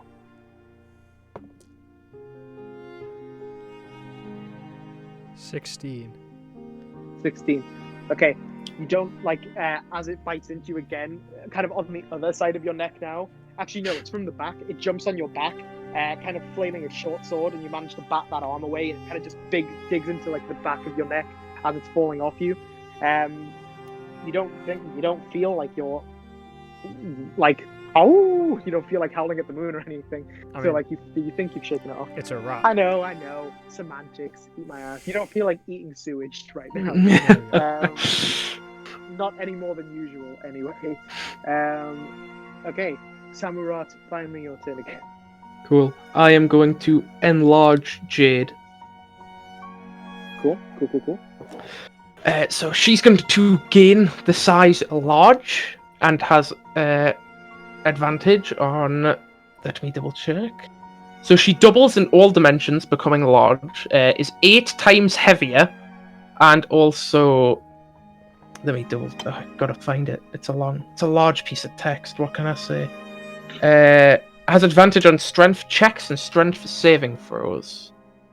So you kind of what kind of does it have any components, anything like that? A pinch of iron powder. I just whack out. Yeah, you kind of grab a pinch of iron powder and that salt meme, the sprinkling. You kind of just let it sprinkle into the wind, and as that kind of wind spirals around Jade, she just you can all see this. If this is happening to the right of you, you just suddenly see Jade swell from 6.5 feet tall to about 13 feet tall, basically a giant suit of metal armor looking down at this were-rat, and the were-rat's just kind of cowering in Jade's massive shadow. That's your turn, your action. Jade can now, technically being 10 feet by 10 feet, can Jade reach the doppelganger?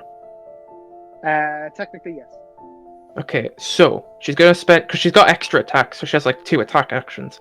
So she is going to punch the rat with 1 action. Very good. Yep. Roll that first. 16 to hit. Hits. Which is a 1d6 plus 1d4 plus 2. Which is... I just realised there's something. I can't recall if I've been keeping track of it this whole time, but we'll find out. Keep going. Okay. Well, I rolled 2 1s. Okay. Plus a 2. So that's 4 damage to the rat. 4 damage to the rat. You hit. And then she is going to grapple the doppelganger. Actually, the dock. You know what? Actually, no, she's not. I've changed my mind. She's going to just clock him in the face. Try and really wipe him out. Which is a 19 plus 4 to hit. So I'm going to presume that hits. Yes, hits. Oh, yes. Big damage! That is a 9 damage. On the doppelganger. Yeah.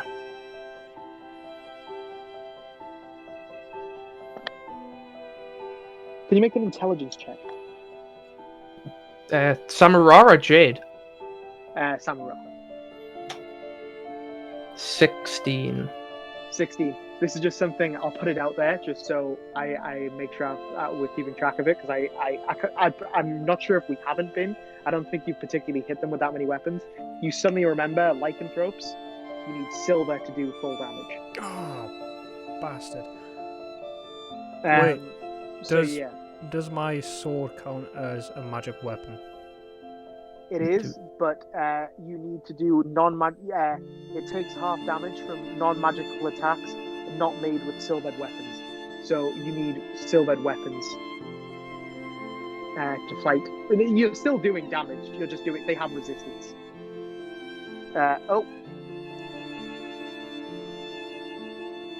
That is under the column that says damage immunities. Oh, Ellis's I'm not really damage. sure how that works. Well, it's alright because I'm not hitting the rats. I'm hitting the changeling. Yeah, So it's not a lycanthrope.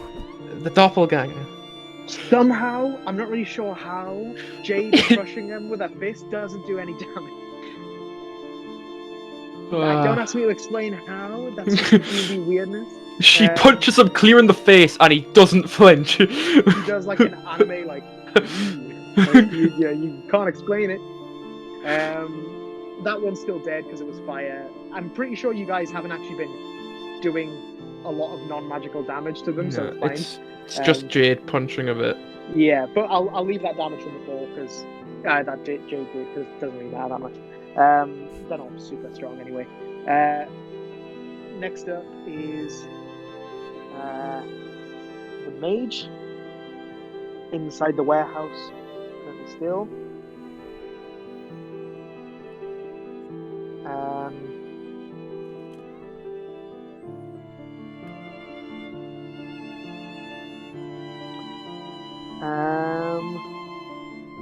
Cool. So the mage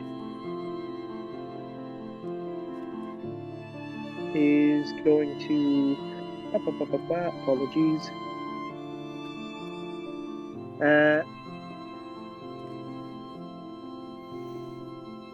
Okay, sure. The mage. Yeah, the mage vanishes. Yeah, that's about right. So, that is that. I don't have counter spells, so I can't stop it. What level do you get counter spell? This level, but I just didn't take it. Ellis, I have different spells I needed first. I'm gonna take them next level. You better. Okay, sorry about the longer wait there. Okay, Eartha, the doppelganger in between you and your spiritual weapon, is going to take a hit at you. Actually, no. He's just going to take a multi-attack at you. Okay. 16 on the... Oh, wait, no. Yeah, 16 on the first one and 10 on the second one. Second one does not. First one does. 6 total damage. One more, like, gut punch. Kind of sinks through your chainmail. You know, not doing outside damage to you, but really not feeling good on the inside. As your, like, abs are starting to bruise. That's its turn. Anya, it is your turn. I would like to cast Healing Word on Eartha. Healing Word on Eartha, go for it. Much needed, thank you. Bear with me. It's alright. Oh, cantrips get a boost now that we're level 5, don't they? I think so, yeah. Yes, they do. All cantrips do.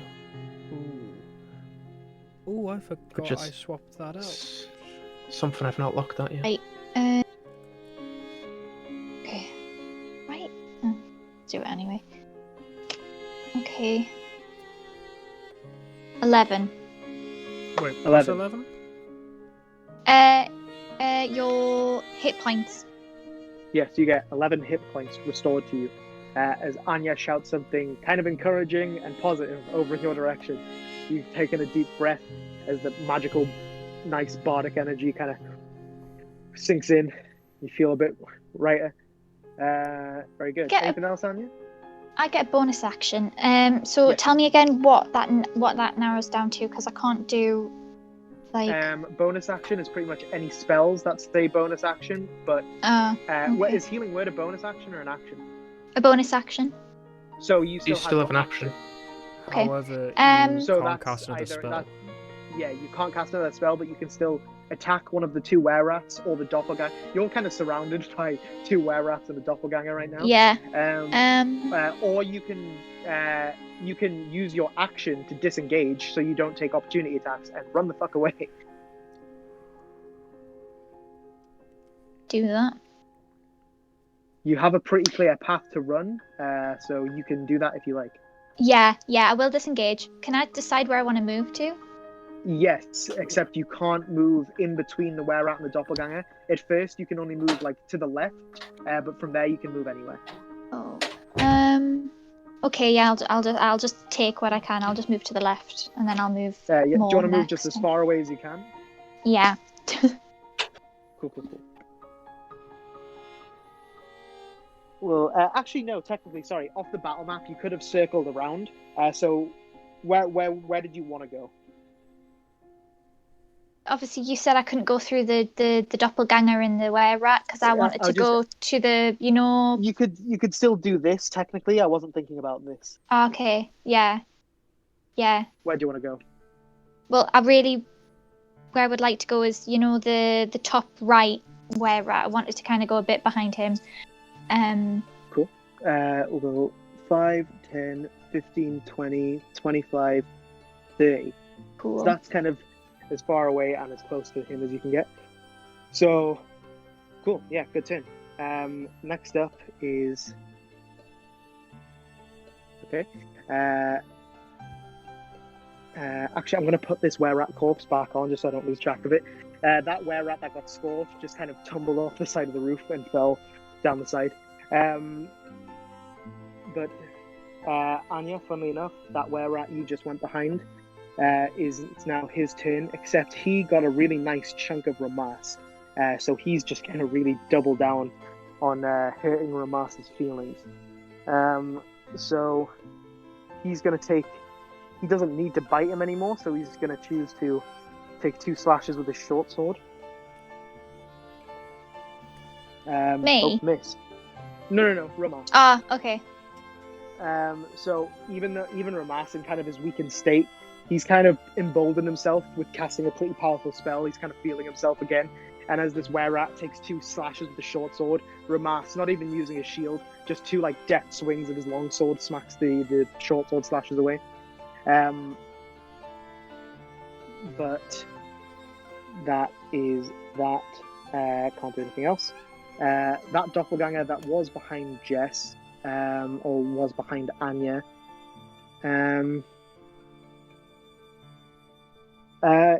he is going to... Actually, I think they're unisex, so it is going to...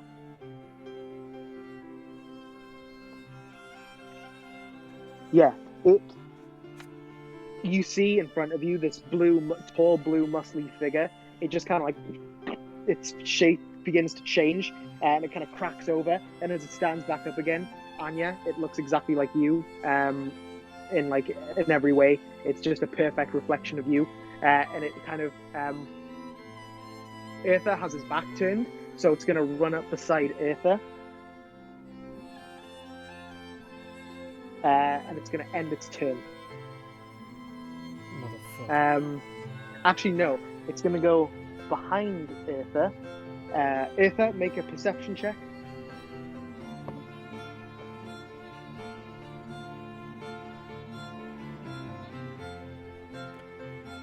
Oh, it's not that now. It's...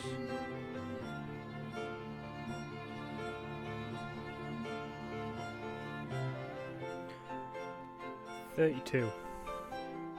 32. Yeah.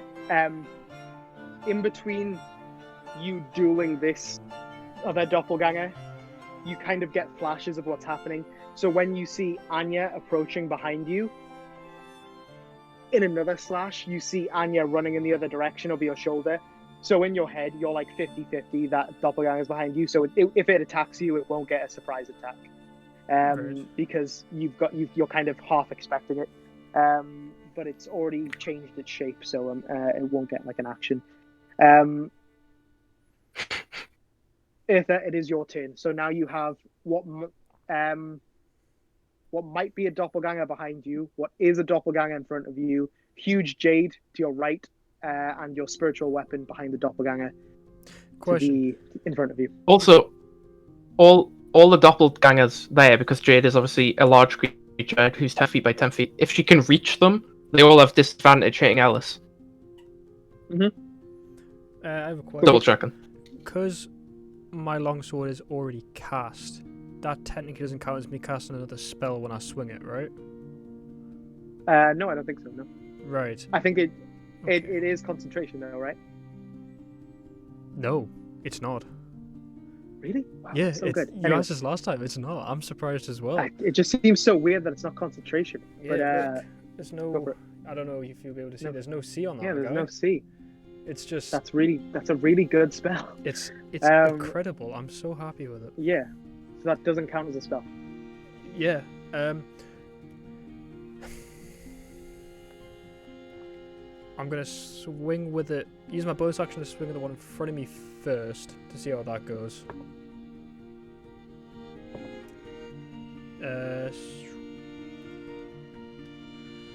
24 to hit. 24 hits. No, it's 2d8. 7 plus 2, and then it's plus my attack modifier. 17 damage. 17 damage. And that's on the one in front of you, yeah? Yeah. Cool. Is he still alive? Barely, but yes. Right, I'm going to roll a d4. If I get an even number, I'm going to attack the one behind me.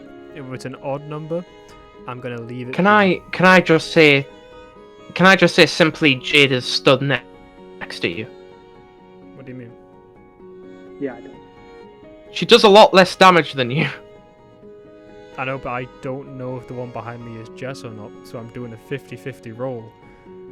If it's even, I'm going to assume it's not Jess and hit it. Yeah, you aren't aware whether it's Jess or not. Yeah, I rolled a 2, which is good, because it means I'm just going to hit it. I'm going to inflict wounds. Go for it. That's a natural 20.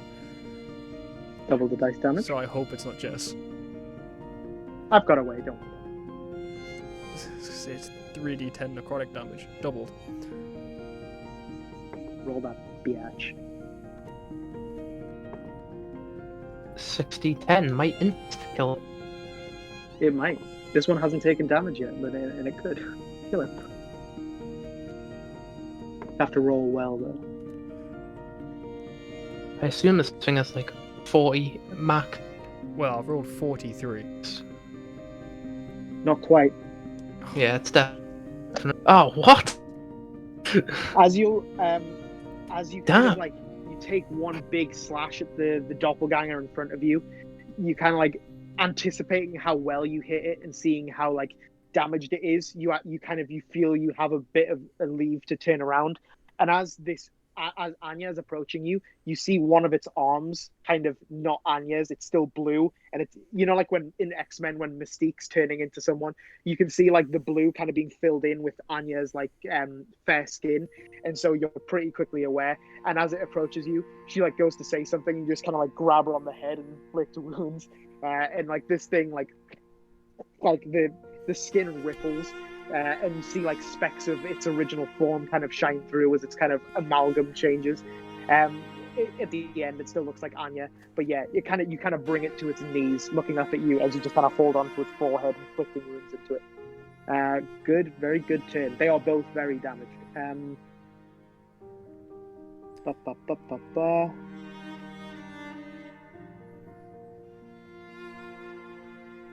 Okay, one of the were-rats kind of further away.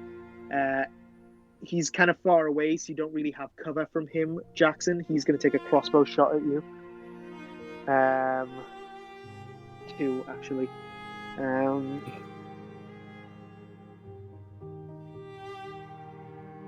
20 total and 18 total to hit. Yeah, they both. I was really upset they hit for a minute, and I was like, I haven't taken damage this combat. 8 total and 6 total, so 14 damage from 2 crossbow bolts. There's this were-rat kind of further away, kind of looks up, kind of looking at the carnage. Like, they're starting to dwindle a bit. Their mage leader has disappeared, and he just kind of takes 2 shots at you. You take them. Next turn, that other were-rat is actually just going to do the same thing. You're kind of an unknown quantity at this point. 17 total and 17 total again. That's both are That's really the exact they needed. That's someone's fudging rolls. I wish I was fudging rolls. I used to save your asses so much. Okay. Back in the old campaigns. Okay, it's not doing well on damage this time. Okay, 4 total, 8 total, 12 total. 12. So 2 more crossbow bolts. Kind of shoot into, like, the first 2 hit you kind of on the upper chest, and then the lower 2 kind of, 1 hits you in the leg and 1 hits you kind of in the abdomen. You're kind of being peppered up there. I kind of drop down a little bit onto one knee and then like stab my quarterstaff into the roof and then pick myself back up. Yeah, really kind of like as you get peppered, really holding on. Ramas is going to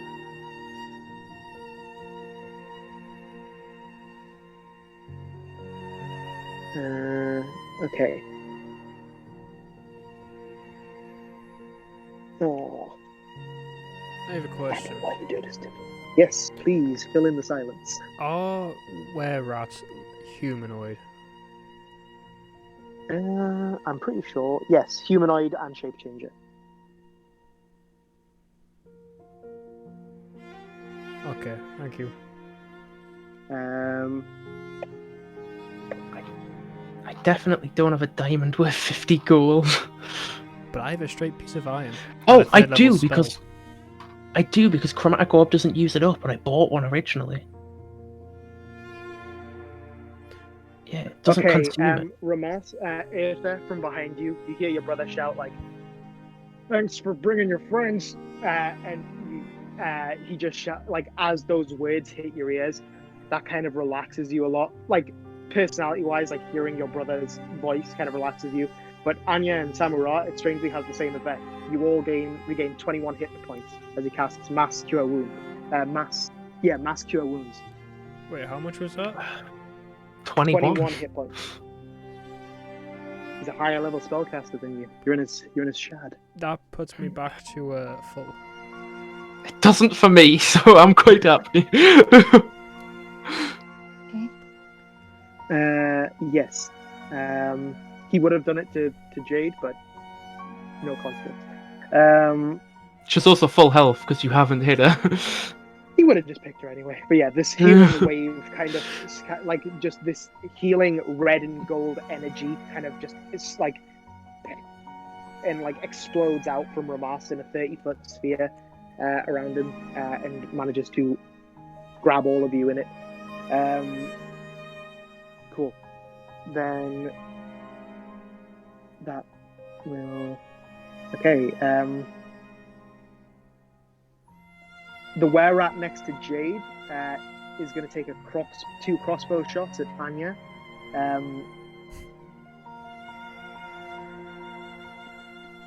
Does he still get disadvantage, Jeffrey? Yes. I believe. 1 minute. I'll look it up.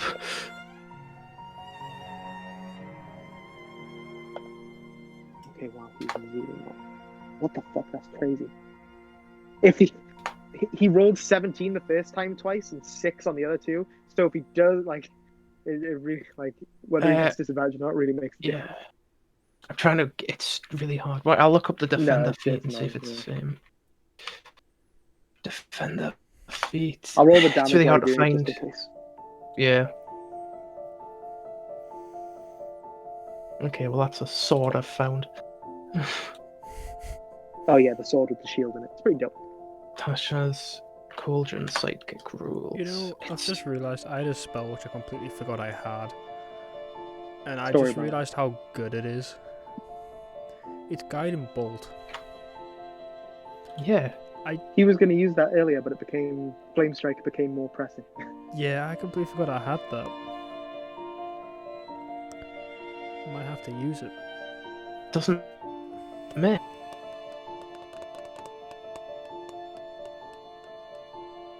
You got it, Jackson? Well, pleasant. Oh. No, then go all up. Find the pindit. It's a bit of a pain. Sorry. It's alright. I'm just There going to we go with are. his first roll. Yeah. Actually, you know what? I'm going to say until you find it, one hits and one doesn't. So I'll half that damage. So Anya, you take 7 damage as one crossbow bolt hits you in the shoulder. And we'll just put half and half there.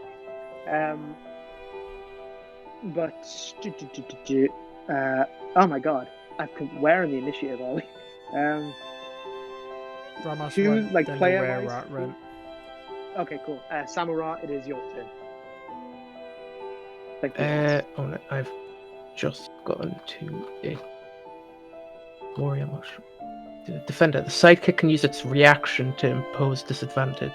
Ah, so I gotta use Jade's reaction. Yeah, so that's still worth it. it'll happen to Ellis's person, and then it'll have not happened again. So Samurai, it is your turn. What would you like to do? Oh, I should probably turn the bottom of my back on. Apologies. I'm going to cast Chromatic Orb at first level. Go for it. I'm gonna hit the doppelganger Ellis just hit. Which one? Yeah, I hit go both of them. Sorry, the one which was just Anya, and that is over 25 to hit. Hits. That is 1, 4. Okay, 1, 4, 1. So that's 6 damage to 6 damage to it, and then Jade is going to run. Jade is going to run over to the doppelganger. Ellis's sword is next to his magic sword, just tanking the hit from the other two because Jade doesn't care. Need to run. Oh yeah, he can reach. He's still huge.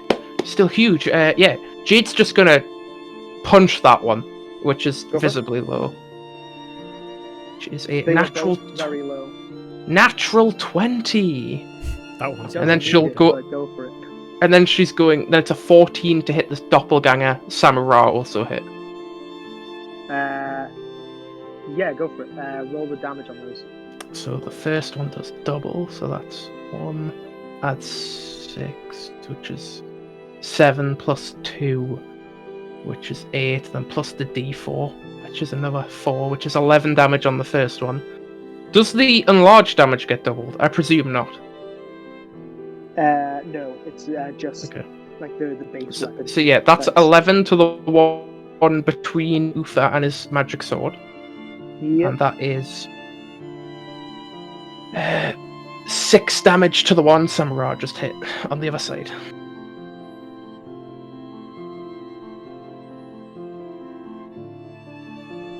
So yeah, Samurai. Which element did you pick, by the way? It doesn't matter for the chromatic orb. Just chromatic orb, lightning. Sure, yeah.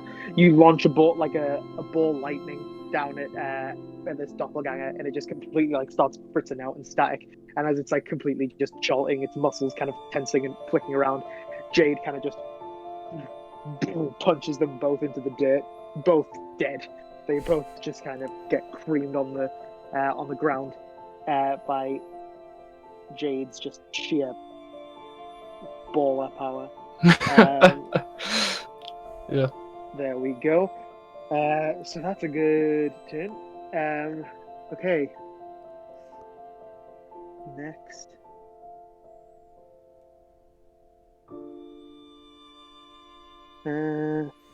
Sorry, I'm managing too much.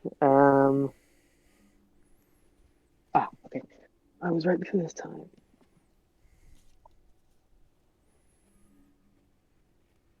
Oh, now we just gotta kill a bunch of rats. I kinda. Well, we need to find the wizard. Who says we have to find him? Okay. Because it's his goal, isn't it? Ooh. 60-foot cone. It's his goal. Oh, yeah, definitely his go. He's went somewhere. Good news is I'm on the roof, so it's not hitting me. Chances are it's gonna hit me and Jade. Yeah. Or Ramus and Anya. 60 feet cone, honestly, it could hit all these. It's gonna hit everyone but Samurai. Yeah, okay, I was right.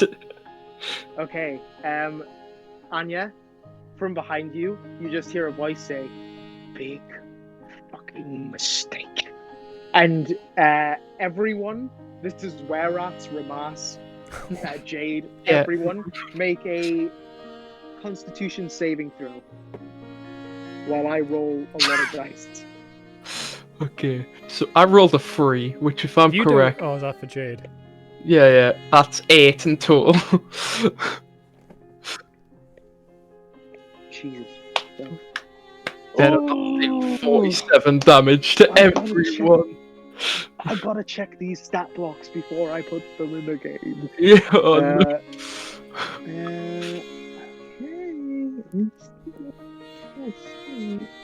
It's gonna put like 4 people unconscious. I rolled an 18. I'm I got a hoping question. it's good enough. It's still gonna be half damage. Does Jade go unconscious or does Jade die? It's... If a creature dies, it dies. Yeah, but like, do you know how if we drop below 0, we're just unconscious and can be healed above 0? Jade's a creature. Jade dies.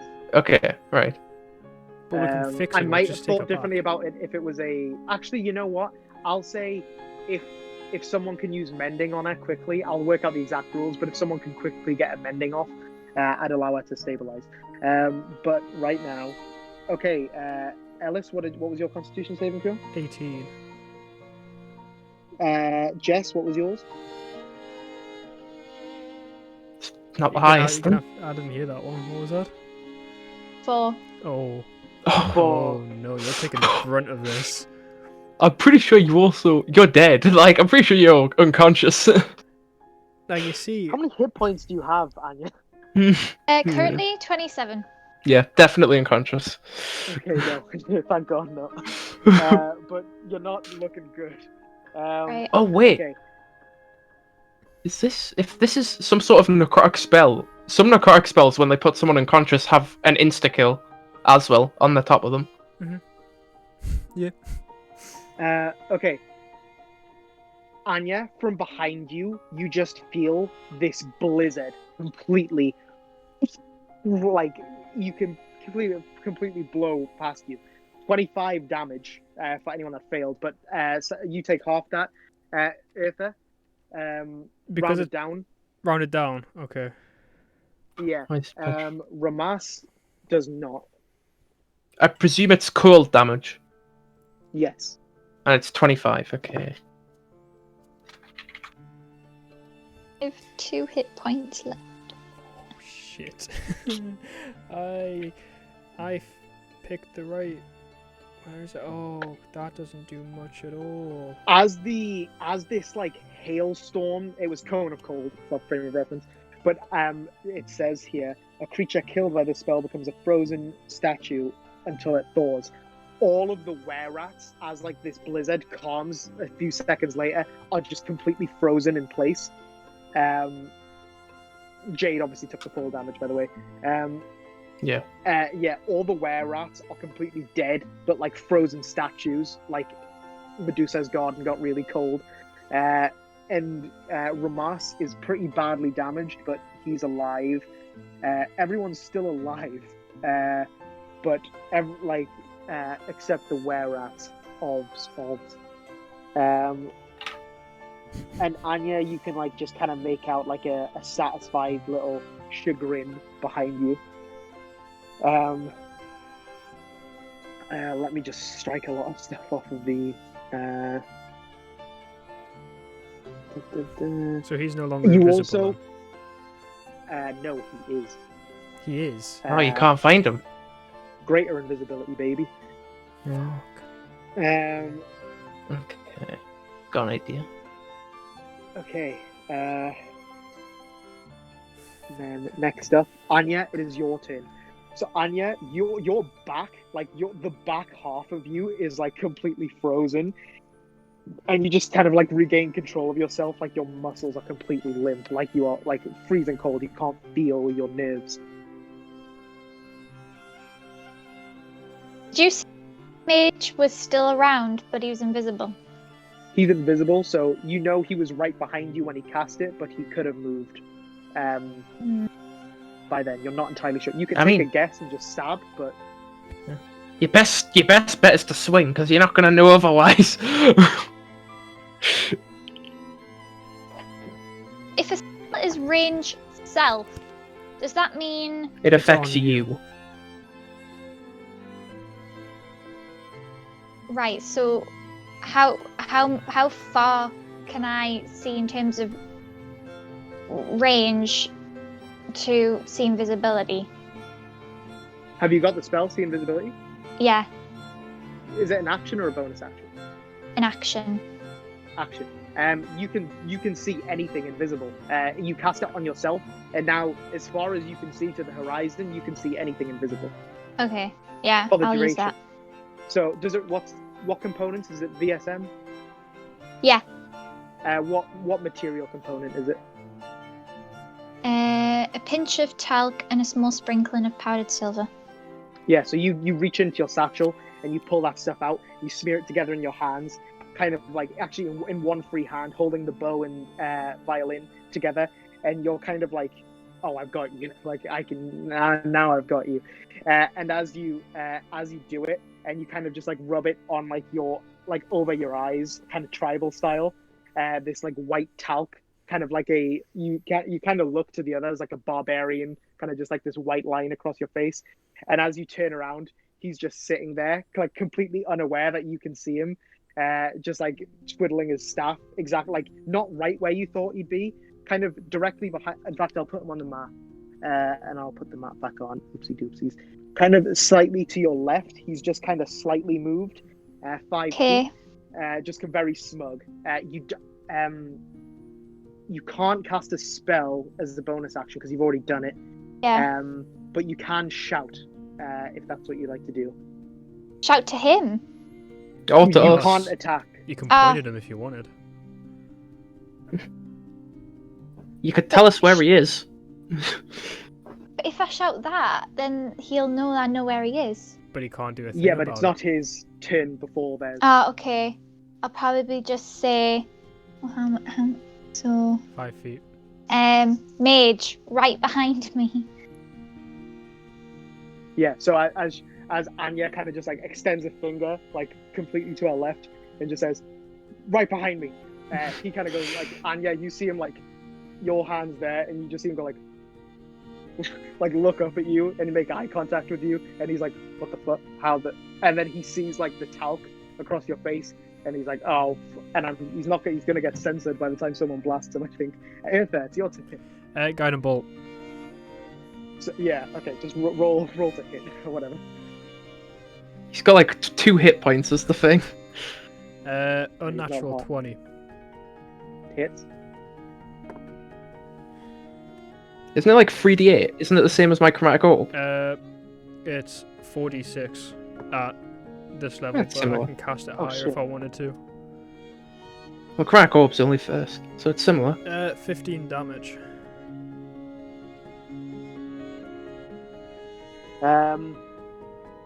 You know what? No, I left it too long. Yeah, you just kind of like you hear Anya shout, and you don't even fully turn around. You just look over your shoulder and you see where she's pointing, and completely like frozen and pissed, you just launch the guiding bolt. And Anya, you just see as he's like looking down your finger, like he looks slightly to the left as this guiding bolt just like rivets into him, and he falls to the ground.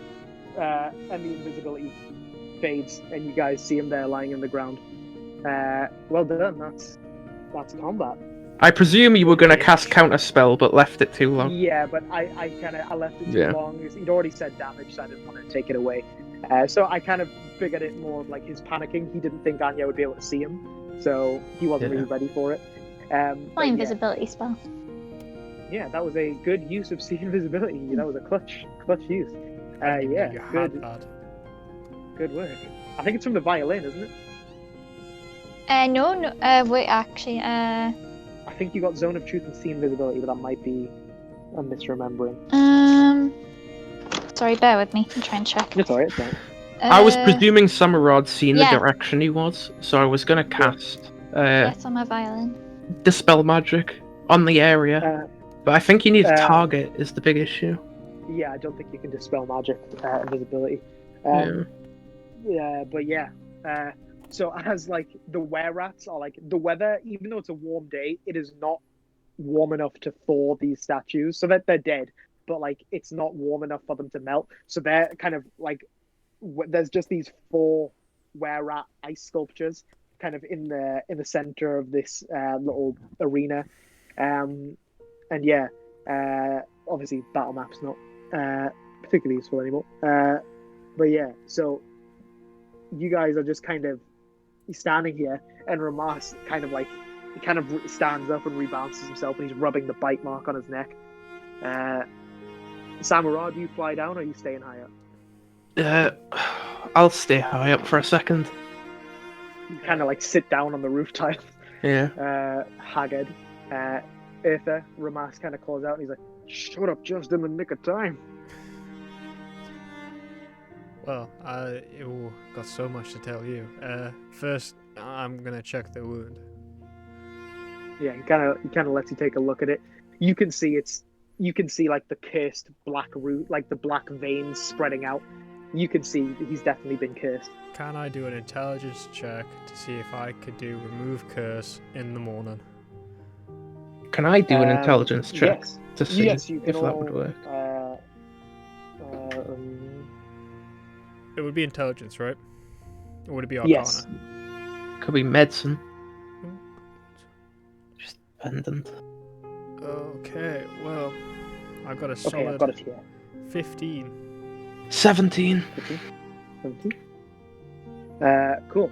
Then, I'll tell you that, Eartha, you kind of start panicking, because you know someone with lycanthrope parents, a natural-born lycanthrope, cannot be cured by a remove curse spell. Mm-hmm. If they're a natural-born lycanthrope, it needs to be like a wish, something huge. But Samurai, you kind of remember from a class you'd had with Avarondax specifically about curses and cursing. You remember that non-natural born lycanthropes, so people who've been afflicted by the curse of lycanthropy and weren't born that way, a remove curse spell can't fix them up. Yeah, so I'll fly down after seeing Ufa panic and just kind of like, not like fly, but like kind of like hover down and walk up and go, can you remove curse? It'll work as long as he's not a born one. I can remove curse, but we'll have to wait till the morning. Well, anyone else? That's anyone enough. Else got it? Hi, just off days of being on travel and seeing the sun and the moon, presumably. Do I think it's a full moon? Probably it's not. No, yeah. I'd say because you guys have been traveling so much, the next full moon is at least 5 days away. Okay. You shouldn't turn tonight. I don't think. I believe it's on full moons for the first time at least.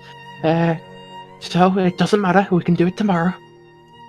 All right. I'm going to cast Prayer of Healing on everybody. Go for it.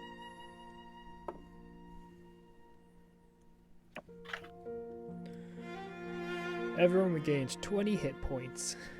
Cool. Oh wow! Thanks. Ramas also thanks you. So Ramas is still talking, but he kind of falls to his knees next to the mage's corpse, and he starts just like completely tearing, like looking for something on the mage, and he's like, "So, what are you doing all the way out here?" I came to get knighted. I've just completed my task. We were told you'd be here, so came to visit. He glances up at you, and you see this like smile, kind of a weak smile, because even though he's been healed quite nicely, the curse is still seeping into his body, and he kind of winces through it, and he's like, "Oh, you met Amarantha then." And he goes and checks his notes. Which one was that one? I don't remember. You don't recognize the name. You don't recognize the name Amarantha. I was gonna say I don't recognize that name. You've never heard that name before. Do you say who? Yeah. He kind of glances up. He stops what he's doing. He says, "I think you'd remember. You didn't ask her name, did you? Rookie mistake." Which one? Which one's that one? Huge, size of the building, wings made of amethyst. Oh, and he kind of, the big dragon. He kind of like angrily stands up and kicks the corpse. Kind of starts looking around. Yeah, well, now he's looking at all of you. He looks up at you, sitting on the rooftop with like legs dangling down, Samura. He looks over at you, Anya, and says, "Well, I'm mighty glad you all showed up when you did." What are you looking for? I'm trying to. It was a long shot. That reminds me. And he marches into the warehouse, and you maybe, if you glance in, he's unlocking cages, and people just start running out. Like men, women, children all start running out. And you hear him shouting, like, "Are any of you fawn? Any of you?" And he kind of like grabs a little girl as she's running past. And he says, "Are you fawn?" And she kind of, she keeps running. He's like, "Damn it." And as he comes back out, he's like, yeah, I mean, Caitlin sent me to check on the Banites, but when I got here, I found out they are not what's up with this town. In fact, as much as I hate to say it, they're probably the only thing right here. I've just been cleaning house. Can I walk up to him and put like my palm like that, but like the end of my fingers like touching his shoulder, and like as he looks down, just Abba just jumps onto my hand, and I like walk back to Jade. Yeah, so you flutter down next to him, and like as he's speaking, he just feels your talon click into his plate, and he's like, "What?" And like he sees a frog come out of his arm, and he's like, "What the? What?" And it kind of crawls out, and he's like, "What was up in there?" Yeah, it's been a while since I had a shower anyway. Yeah, Caitlin sent me that we'd heard that some Banites had moved in here, started rebuilding the abbey, and we thought maybe they were up to something nefarious, as cults often are. But yeah, I got here, and they're honestly the only thing good in this town. As much as I hate to say it, it's the people here that are the problem. And he kind of motions around. You see now the were-rats, actually, they've reverted back to their human forms, but then they're still in the same ice shape, so they're still like they're all cramped up in the same frozen pose, but the ice hasn't expanded or anything. And he kind of motions at the were-rats, the doppelgangers, the mage, and he says, "Slave traders. The last thing I'm doing here is I'm looking for a missing girl called Fawn, but this was my last lead, and now I'm nowhere." And he kind of kicks the dust a bit. He's like, "But now you're here, and maybe you want to help your big bro out?" Can do. Got nothing else to do, so might as well. Well, at least for the time. Sounds like fun. And he kind of puts a shoulder on your hand. It's kind of got some black lycanthrope gunk on it from his wound. And he's like, "You don't mean the other way around? His hand on my shoulder." "That's what I meant, yes." And he's like, "Just like Dad." And he kind of shakes you a bit. And he looks around and says, "No offense, and I really mean no offense, because y'all saved my ass back there, but you're a little bit squishy." And he kind of like strokes his hand through his. He's kind of got the same kind of stubble beard as Aether. He kind of scratches it for a minute. He's like, "There's nothing really here in the way of weapons or armor, or magic, nothing like that. It's a bit of a shithole, really. But tell you what, if you go to the general store, tell the clerk that Sylvanas has invited you to the Dryad dance, and they'll sort you out." And Samura, when you hear that, you're like, "Yeah." This morning you prayed to Sylvanas, and suddenly someone's telling you to say Sylvanas invited you to the Dryad dance, or Sylvanas has invited us to the Dryad dance. Just so I'm not doing it in the voice. He said, "Go to the general store and tell the clerk or the clerk that Sylvanas has invited us to the Dryad dance." Yeah, and he's like, "Right. Can I? Okay." As I've walked away, I'm gonna cast shield and going to cast Shield twice, and I'm going to cast Chromatic Orb once into the Ioun Stone, and I'm going to chuck it over to Ufa. Cool, very cool, yeah. Oh, so you blast it in, and you chuck it in. If, Ufa, you have to attune to it, so you can't, like, throw it up in the air, but over a short rest or a long rest, you can attune to it, and it'll float around your head, and you can release the spell. Right. Yeah. So he's like, yeah, you guys do that if you're interested. And then he kind of puts a hand out to you, and he's like, I won't tell anyone if you don't. You'll get it when you go. Okay. I am going to go... You've said, and he looks up at you, Samura. You're kind of walking away with Abba, and he says, hey, did you say a remove curse could take care of this? Yes. As long as you weren't born one. Cool. Okay. I'm going to go see some people at the temple. And he kind of points at the huge, menacing black abbey. And he's like, I'm going to go see some folks over there. You guys want to head to the general store? Tell them blah, blah, blah. You can see if anything's to your liking. And we'll rendezvous later.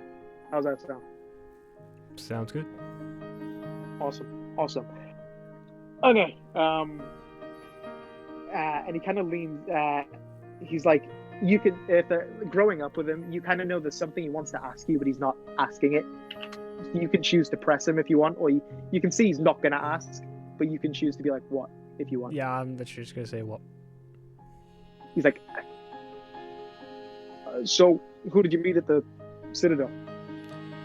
Ooh, there's quite a few. Had a good talk with, yeah. Hang on, let me get the names.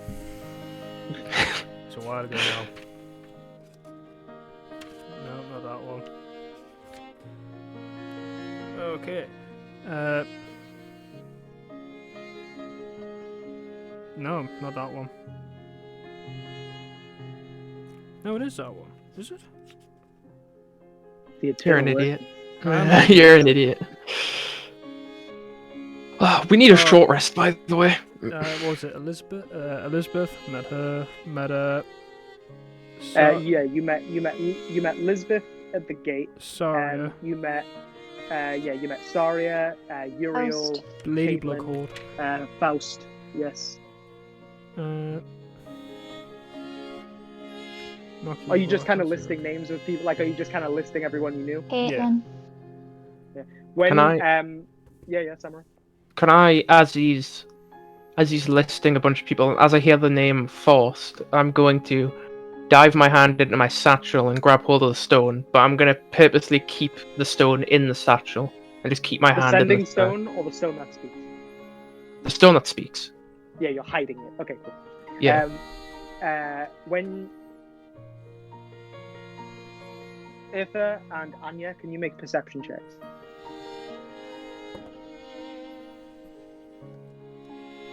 Why am I rolling today? 33. Nice. 3. Okay, Anya, you are kind of concerned. You're more thinking about the fact that you nearly just died. You're kind of getting some frost off your nice clothes, or the nicest clothes you currently have. But if just growing up with this guy, you know how he works. You notice when you say you're like Lisbeth, Caitlin, Uriel, Saria. When you say Saria, he kind of smiles and like nods his head a bit, and he's like, "Cool.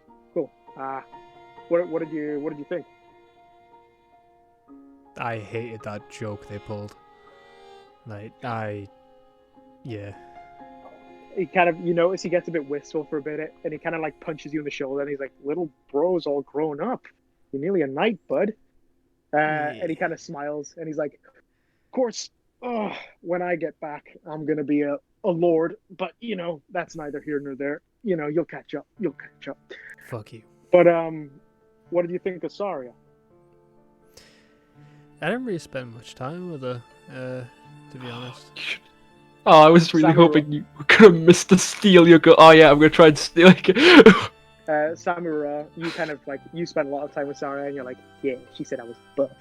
Like, she was scary. Well, and he kind of nudges you again. He's like, "Don't tell mom and dad, and don't tell Thola, not yet." but it's gonna be your new big sis, okay? We're engaged to be wed. Can I jump up and start like shouting yeah, clapping my hands? You're all, and he kind of like, as you kind of start, and Anya, this is like, as a bard and as a water Davian, weddings are your bread and butter. Like, that is like... Can I... This is gonna be really funny. Can I start playing the wedding song on my violin? Yeah, sure. Like, as soon as he says it, you're like, oh, this is the perfect time. I've been waiting. I'm just gonna stand there with like my Two mouth open. idiots. Two idiots behind you. As Anya starts screeching on the violin and Samura starts like clapping around, he's like, "You're all invited. I really didn't think they show a lot more enthusiasm than you. I'm glad you found a balance." It's just a bit of a shock, really. Yeah. Huh. I meant in general, but sure. I'm guessing that's why Lady Bloodhawk spent so I much do a time with me backflip. He says I'm enthusiastic. No, without the wings, I just tried backflip. Sure. Well, I'll let you do it. You're pretty dexterous. Yeah. He's just like, yeah, just don't tell Mom and Dad. You know how they get. They really idolize Caitlin, and if they found out I was marrying her daughter, they'd probably move here, and I don't want that. I really don't want that. But I'm sure they'll come back for the wedding. The wedding's not for a while.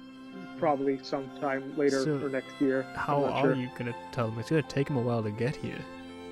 Yeah, I'm kind of... He just kind of... He starts walking to the abbey, and he's like, Dryad dance. You got it? Yeah, okay, thanks. I'll leave it up to you guys. The next bit with like the general store isn't particularly long. We can either stop here or we can keep going. Up to you guys. I say we keep going. I've got time. Might as well finish this off. Yeah, cool. I got a couple of things I want to do anyway. Yeah, you notice I'm kind of railroading you here for the specific purpose. You can break free if you want, but there is nothing in Subar. You didn't even...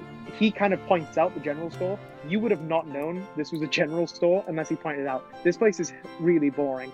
And when you kind of go inside, it's not even really a general store. It's like someone's front room, like a large front room with some stuff that you take is for sale. It's kind of like typical adventuring gear, but it's not really put out in a way... It's more like a... kind of like a grocery. It's more like a grocer's, I guess, with kind of some useful stuff kind of on the sides. And there's just kind of a clerk kind of sitting, and as you enter, he kind of stands. He's kind of got like a few missing teeth, very spindly looking, and he's like, "Welcome. How are you all?" Good. Can I first of all just walk outside the shop and cast sending? Yes. We'll progress a bit further with Eartha then. So I was just going to wait till Jackson came back in. You were just going to stand there and silence? I was going to like contemplate the fact that I'm now part of the Bloodhawk family. I'll see. Yes. I'll see. Okay, you'll make small talk with the clerk until... yeah, you're kind of like, oh yeah, I'm good. And you start looking around. Samura. Yeah, I'm going to cast sending to Icky, and I am going to say 25 words only. I'm going, Subar. Where are you going? I promise I didn't abandon you too. Finding my father. Please forgive me. 25 words, remember? Oh, perfect. He's written it down. You can tell he was reading off a piece of paper. Right, well, I don't have any. I can't prepare for specific wordings, so I'll I'm going Subar, sounds like I'm going Subar.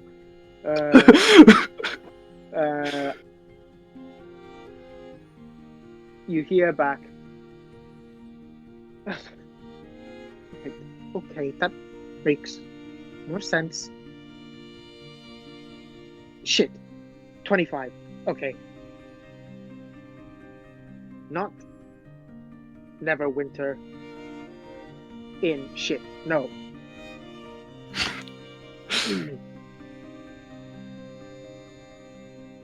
We made friends. Now, kinda adventuring? But you are main goal. Spelling. Oh, Okay. fuck. Imagine if they're one of the 7. I'm gonna cast Sending. Yeah, sure. Okay.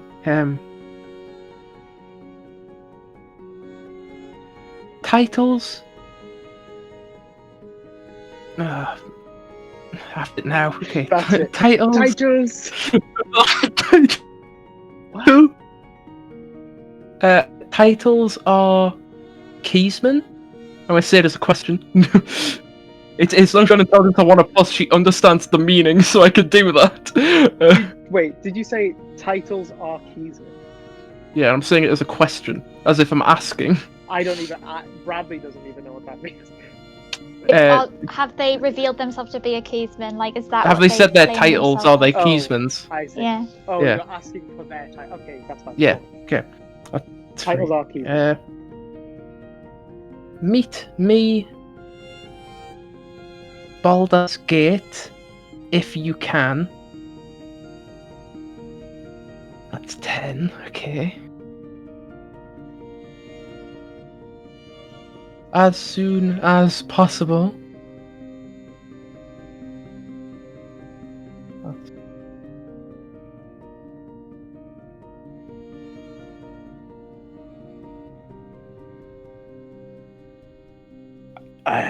The reception sucks. Just hang on. Yeah.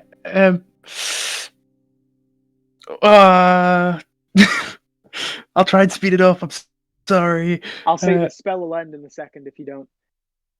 Any ideas on where you're going for now? 25 words. Well, 25 words is 2. Yeah. Bye. Bye. Keysman? No.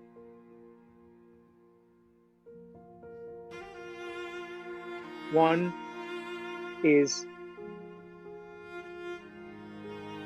big woman. Irsa. YRSSA. Other is very, very squishy. Alistair.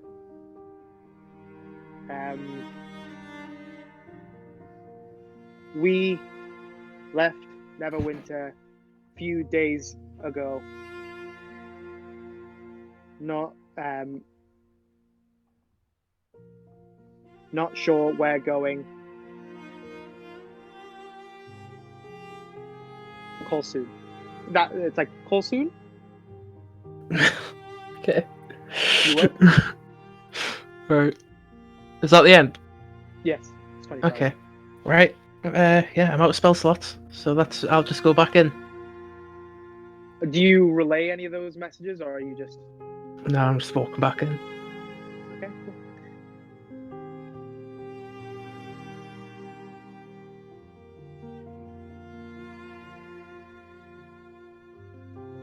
At the very least, Yeah. if they got a ship, it would take about 20 to 30, 10 days to get to Baldur's Gate.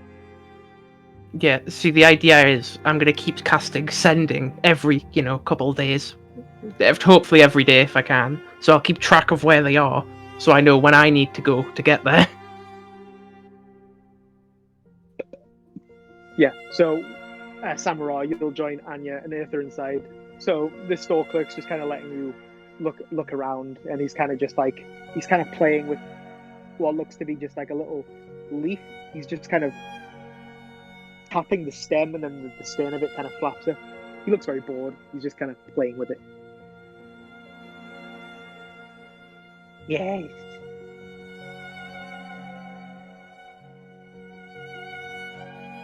Very good. And he bangs the back wall, and you like this door behind the counter slams open, and you see this orc kind of step out, and he's like, "Come on in, I got all day." And he puts his Gandering. hand up. All of you? Right. And as you kind of enter this back room, it's actually like a 5 foot, like the room itself, like the platform is 5 foot by 5 foot. Immediately to the left is a deep staircase, like at a deep angle. And he starts stomping down the stairs, very cramped. It looks like an after edition. This isn't like a regular basement. This looks like it's been hollowed out. Are you going in after? Yep. As you kind of get down, you're in this horrible smelling, horrible cramped underground warehouse kind of area. Not a huge warehouse, fairly small. And you can kind of see as he kind of gets to the bottom, he doesn't say anything, and he just goes like, and like motions you into the room. I'll go in. Are you going in as well, Anya? Why not? So all three of you go in. You quickly find, maybe one of you goes to talk to each other, like, you can't speak. You're in the radius of a silence spell.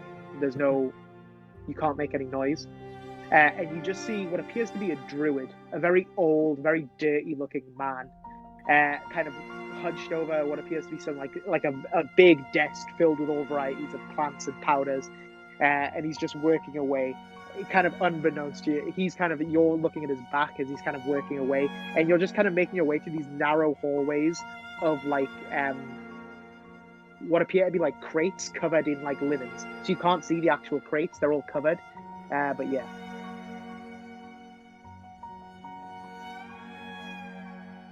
Can I look to Ivor to see if there's any sort of motion of like, what do you want? Or should I just, and then if not, I'll just keep walking. To who? I'll look to the big guy, then the druid.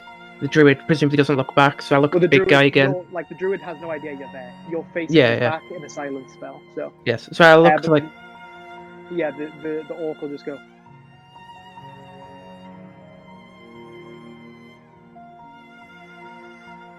Okay, I'll go up and tap him on the shoulder. Yeah, I'll go up and tap the druid on the shoulder. As you kind of go up behind him, and he kind of goes like, he waves his hands, and suddenly this room is filled with the cacophony of roars and like there is all of these crates are not crates, they are cages, and they are filled with animals and like big ones, and like this place is horribly loud, and it still stinks. It's horrible. And he's like, no. Can I make a perception check to try and find a specific creature? I mean, you can't know, because you can make it on sound. Yeah, I'll make it on sound. Yeah, what's that? Yeah, go for it. Perception, yeah. Oh, that's a 9. 9. Yeah, so they all sound the same, presumably. Yeah, it's just a cacophony. You think you make out one thing, but it's like a growl or a roar or a bark. Is there is there a general direction where I think it's more bird-like? Like, if I'm listening, can I work out maybe like is north bird, but south is wolves and west is bears and? It seems to be a scatter. There does appear to you make out a chirp at one point, but they're in different directions. There doesn't seem to be like an organization to it. Okay. And as he said, "Hey, what are you here for? Hey, okay." And he kind of steps out of the way, and he motions at the table with his arm, and he's like, "Take your pick." What's on the table? With that being drugs, a lot of drugs, a whole lot of drugs. And he what do you want to do? Does he say like? Can I take all of them, or like is he motioning at like to take one, or? He's asking which one you want to buy. Okay, right. What do they do? Expect your racket. And he kind of casts silence again, but kind of slightly bumped out, so it just kind of captures all the animals. It doesn't get you. And he's have we ever met, Birdie? No, I don't think so. Oh, good. Okay. Well, and he kind of points at the first one. You see this kind of like, it's kind of a bowl filled with like this thick sap-like syrup. This is Chancel. Chaunsel. Chancel. It's good for thieves working in the dark. You apply it to your skin, gives your nerves extra sensitivity. Good for working in the dark for those of us that cannot see.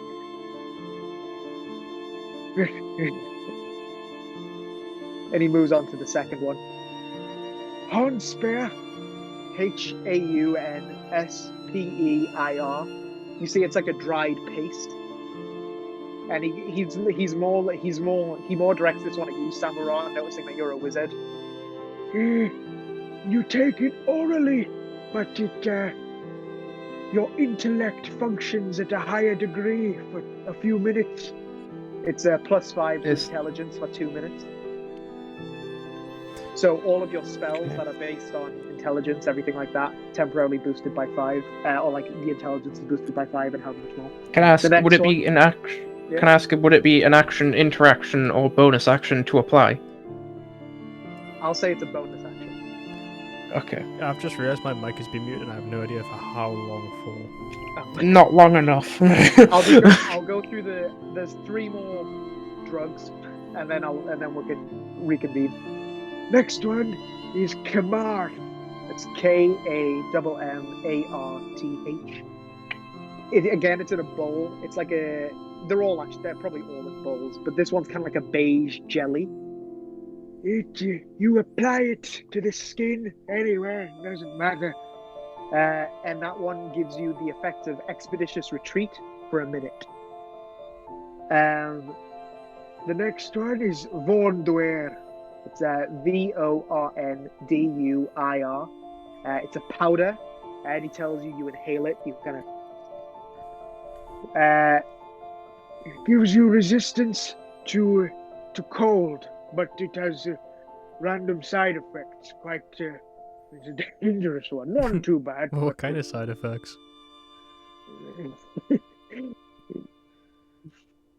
And he moves on to the next one. Ziran. I want it. Kind of do. Ziran. Again, it's powdered, but a different color. Vornduir was kind of a powdered blue, but the Ziran is kind of a powdered yellow. He tells you ingest that one orally as well. It leaves you dazed for a minute. Like when you take it, you're dazed for a minute. You can't really do anything for a minute. But after that minute, you have a +3 to dexterity for 3 hours. Just drugs. for frame of reference, yeah. So he's like, "What are you here for?" I grow it all myself. It's all perfectly good. Can I say to him, are any of these animals for sale? That's a good question. All for sale. What you got? But so loud. Any? And not all are animals. Any giant eagles? Eagles, no. Bloodhawks, yes. What? How? Just because Jackson doesn't know. A bloodhawk? Is it just It's like a normal hawk, but they hunt in packs. Okay, right. That's not useful. I can't ride one of them. But they get like kind of pack tactics from you guys, so it's the same with like wolves and shit as well. We get to the animals. I grow these and I pay for those. We're doing this first. Are you interested in any of my groceries? How much are they? Chancel, which is the extra sensitivity, 20 gold pieces per dose. Hornspear, which is the intellect, it's 80 gold pieces per dose. The Kamarth, which is expeditious retreat, 60 gold pieces per dose. Vornduir, which is resistance to cold but with a side effect, is 40 gold pieces per dose. And the Ziran, which leaves you dazed for a minute but +3 to dexterity for 3 hours, is 100 gold pieces per dose. But I could be persuaded to lower my prices a bit. I'll buy the first one. Okay, I want 10 gold. 10 gold for what? The first one. First one was 20. Yeah, I'm saying 10. You can, yeah. So, Samurai, you go to say something, and Eartha completely comes in with a barter. He's like, no, 16. 15. Make a persuasion check with advantage. You can kind of see he kind of likes the bartering. When did I have such good persuasion? Alright, 18. 18. 15 gold pieces. And he kind of hunches over and he kind of scoops out some of the sap, this sap-like substance, chauncel, and puts it in a little hempen sack and hands it to you. So basically, gives you an advantage with anything kind of hand-based, kind of feeling-based in the dark, even like magical darkness, and maybe some other stuff if you get creative with it. The rules on it aren't basically. It's just kind of in the lore. I've kind of made the rules for them very loose, so we can kind of play with them.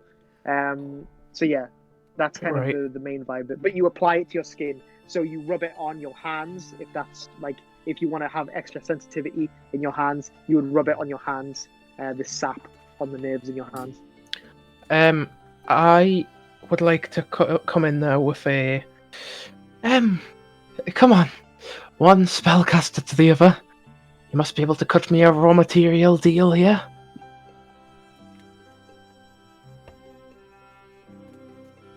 Like, are you asking for just a discount in general? Yeah, just like we're both magic users. Come on, give me a discount. I'm not like these other chubs. I am a druid, and you are a wizard. There's not a lot of common ground, but... And he puts a hand on your shoulder. Your prayers have been heard, boy. Can I make an insight check to see if he's... if I know what if he's referring to... Yeah, sure. Just accepting that. 17 plus or minus something. Insight. It's 17. 17. You think he's talking fairly literally. You can't be completely sure, but you feel like he's talking in plain terms. Yeah, okay, I thought so. And considering you prayed to Sylvanas this morning, completely randomly, it's kind of a haunting little feeling.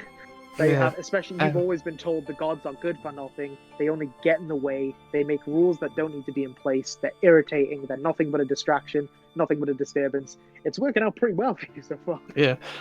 So I'm gonna then come in with the cold 40 gold. So I'm gonna go. Yes. How about 18 gold pieces for the cold one then? For another, Arakroka druid. You must like my kind. So you're asking Vornduir for 18 gold pieces? Yeah, the one which gives you cold resistance and a side effect. Yeah. I would bump it up to 20, but I'm on orders from upstairs to be kind. 18 gold pieces it is. Yeah, great, I'll throw that over to him. So he'll take the 18 pieces. He'll kind of get like a little, kind of a carved out, hollowed out stone.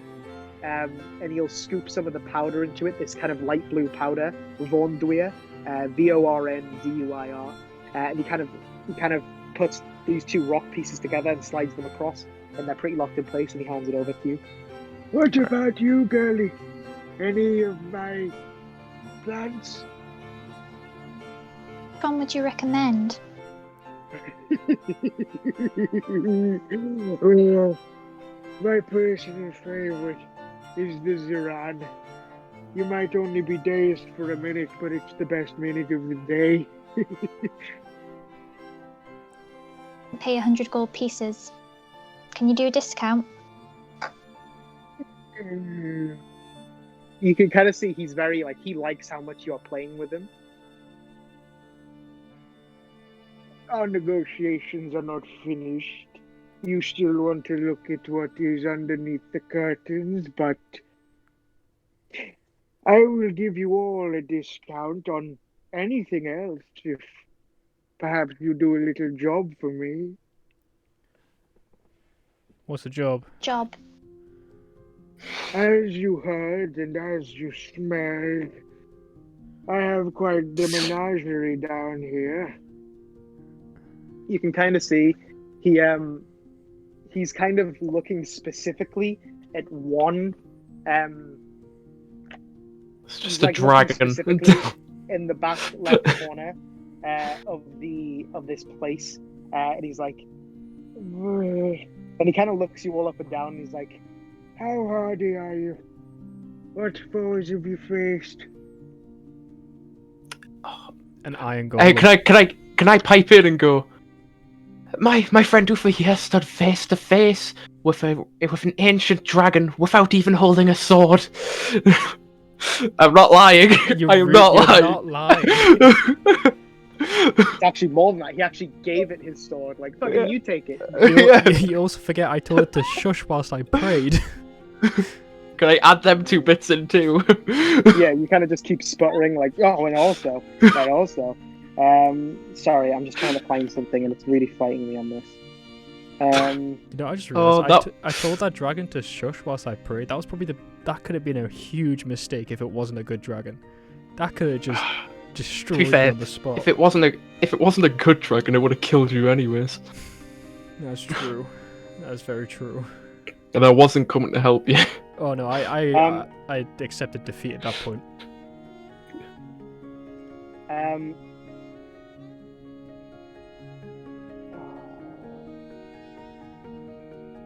Okay, I apologize. There's something specific I need to find, but it's really difficult to find in this book. So I need a moment. Could you guys make some polite small talk? We can chat. We can chat. We can chat with you. So let's be honest, guys. Let's stop. Yeah, okay. Your brother does seem to be a bit of a druggie, but not a complete druggie. Now, the important thing I'm finding here is this guy's gonna offer us a discount on stuff to do this job. I don't think we need more stuff unless there's a really, really good mount. I think we need money, so I think we just ask for money. Depends what the mount is, because I might want it. That's what I said, unless it's like really useful. Who knows? Jess might want it. If Jess wants it, Jess can have it. Yeah. Well, I got Jade, so I'm not in a place to deny you anything you want. Okay, I've got it. We need something that's going to help me a bit more in combat, because obviously, Uther, you've got your, what is it called, the something weapon? Oh, the spiritual weapon. Magic sword. Yeah, and obviously Samura's got Jade and Abba. So I think I need something that's going to help me a bit more in combat, but I don't know what. When Samura finishes speaking, he his eyes turn completely to you, Uther, and he's like, "Really good, really good. I have worked with beasties for a long time, but there is something I have always desired. It's a dragon. And looking, there is a dragon just to the west, in the forest of worms. There is a green dragon, Rallyinate, an ancient green dragon, and she has just laid her brood. I want an egg of Rallyinate." You want us to steal an egg from an ancient dragon? Which probably says like plus 20 perception, because it's ancient. You can do it, you've already done it, for Frank's sake. I didn't fight it, I just stood in front of it. Well, it's no skin off my back. I'm not going to pay you first, so if you do it, we can work something out. But I know not where her lair is. You would have to find. The forest is big. And he kind of, even though you're underground, he points to the west. You can see it on a map. Just west of Subar is the Forest of Worms. It's kind of like a border between the Fields of the Dead and Najara. Najara is a very dangerous country filled with serpent folk, which are like snake people, and they are very, very nasty to outsiders, so it's already a dangerous place. You've probably even heard rumors about the Forest of Worms. It is a terrible place. It was called that because of all the green dragons, a lot of very poisonous snakes, giant constrictor snakes, Yuan-Ti from Najara, which are snake folk, snake people. Yeah, it's a nasty place, and he doesn't seem to know where the lair is, but, it's an ancient green dragon's lair. If you see something that kind of fits the bill, you'd know it. but it might take a bit of wandering or a bit of fortune telling. Okay. Listen, buddy. I'm gonna redirect quickly to. Okay. Well, we'll think about it, and if we do it, we'll come back and collect the reward. But now let's speak on what we can do here and now. Mounts, animals. Like you people. And he kind of like this wide smile, and you see like a lot of like toothlessness in his mouth. My stock is a little low, but it's all very good.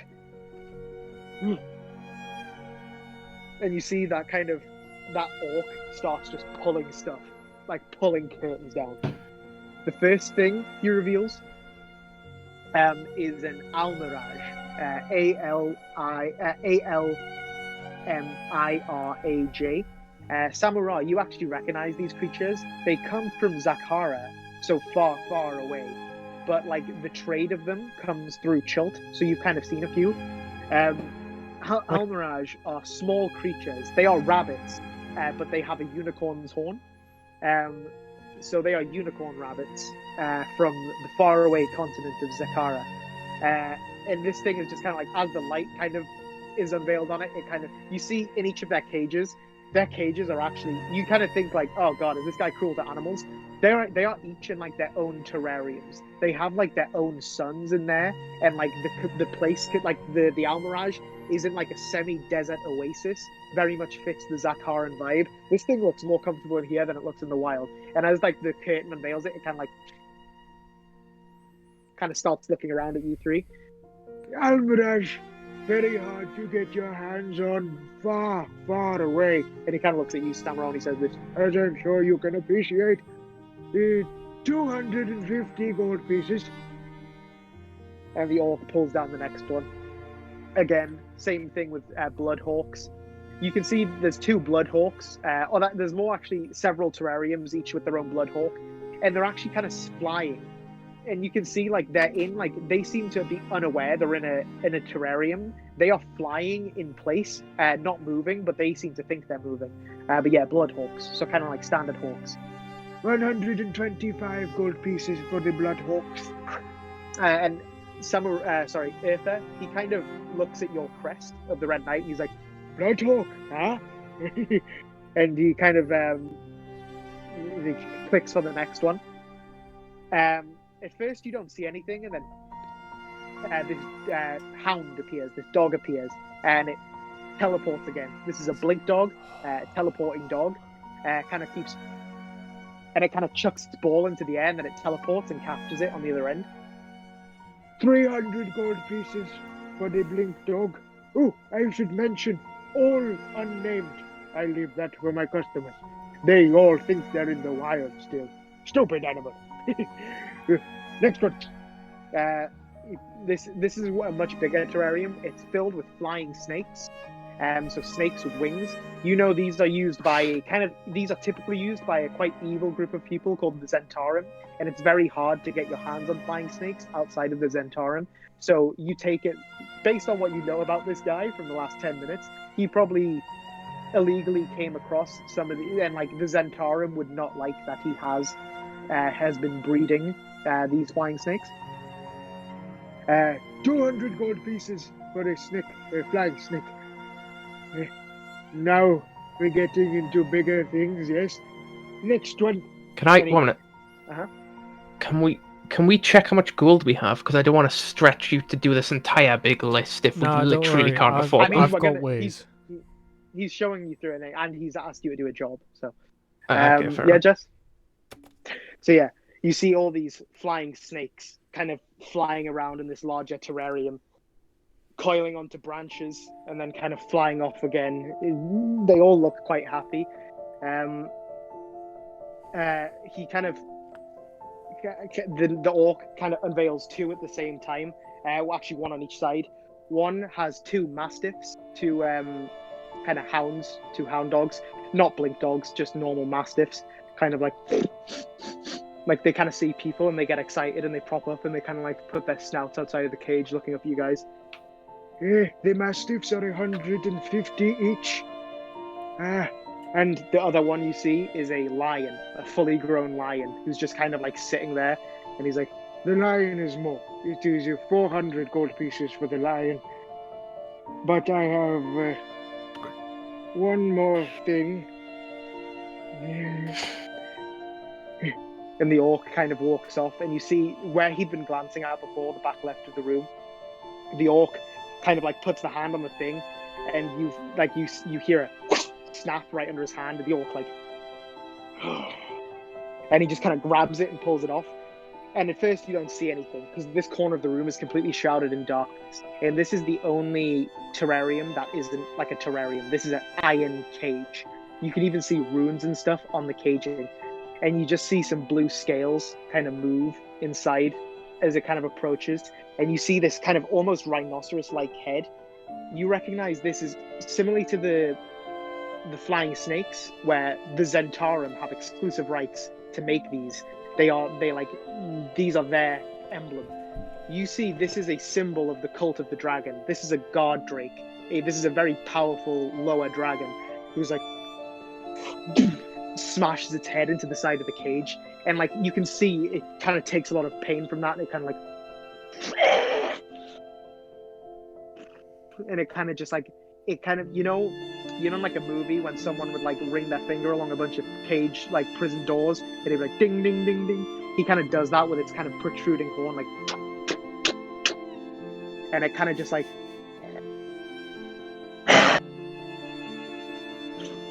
and it kind of takes a few steps back and curls up in the darkness again and just slumps down. And then he says, Very, very difficult to make. 1,000 gold pieces. No wiggle room, I'm afraid. It's blue, right? It's blue. It is a god drink. And that is where we'll end the session.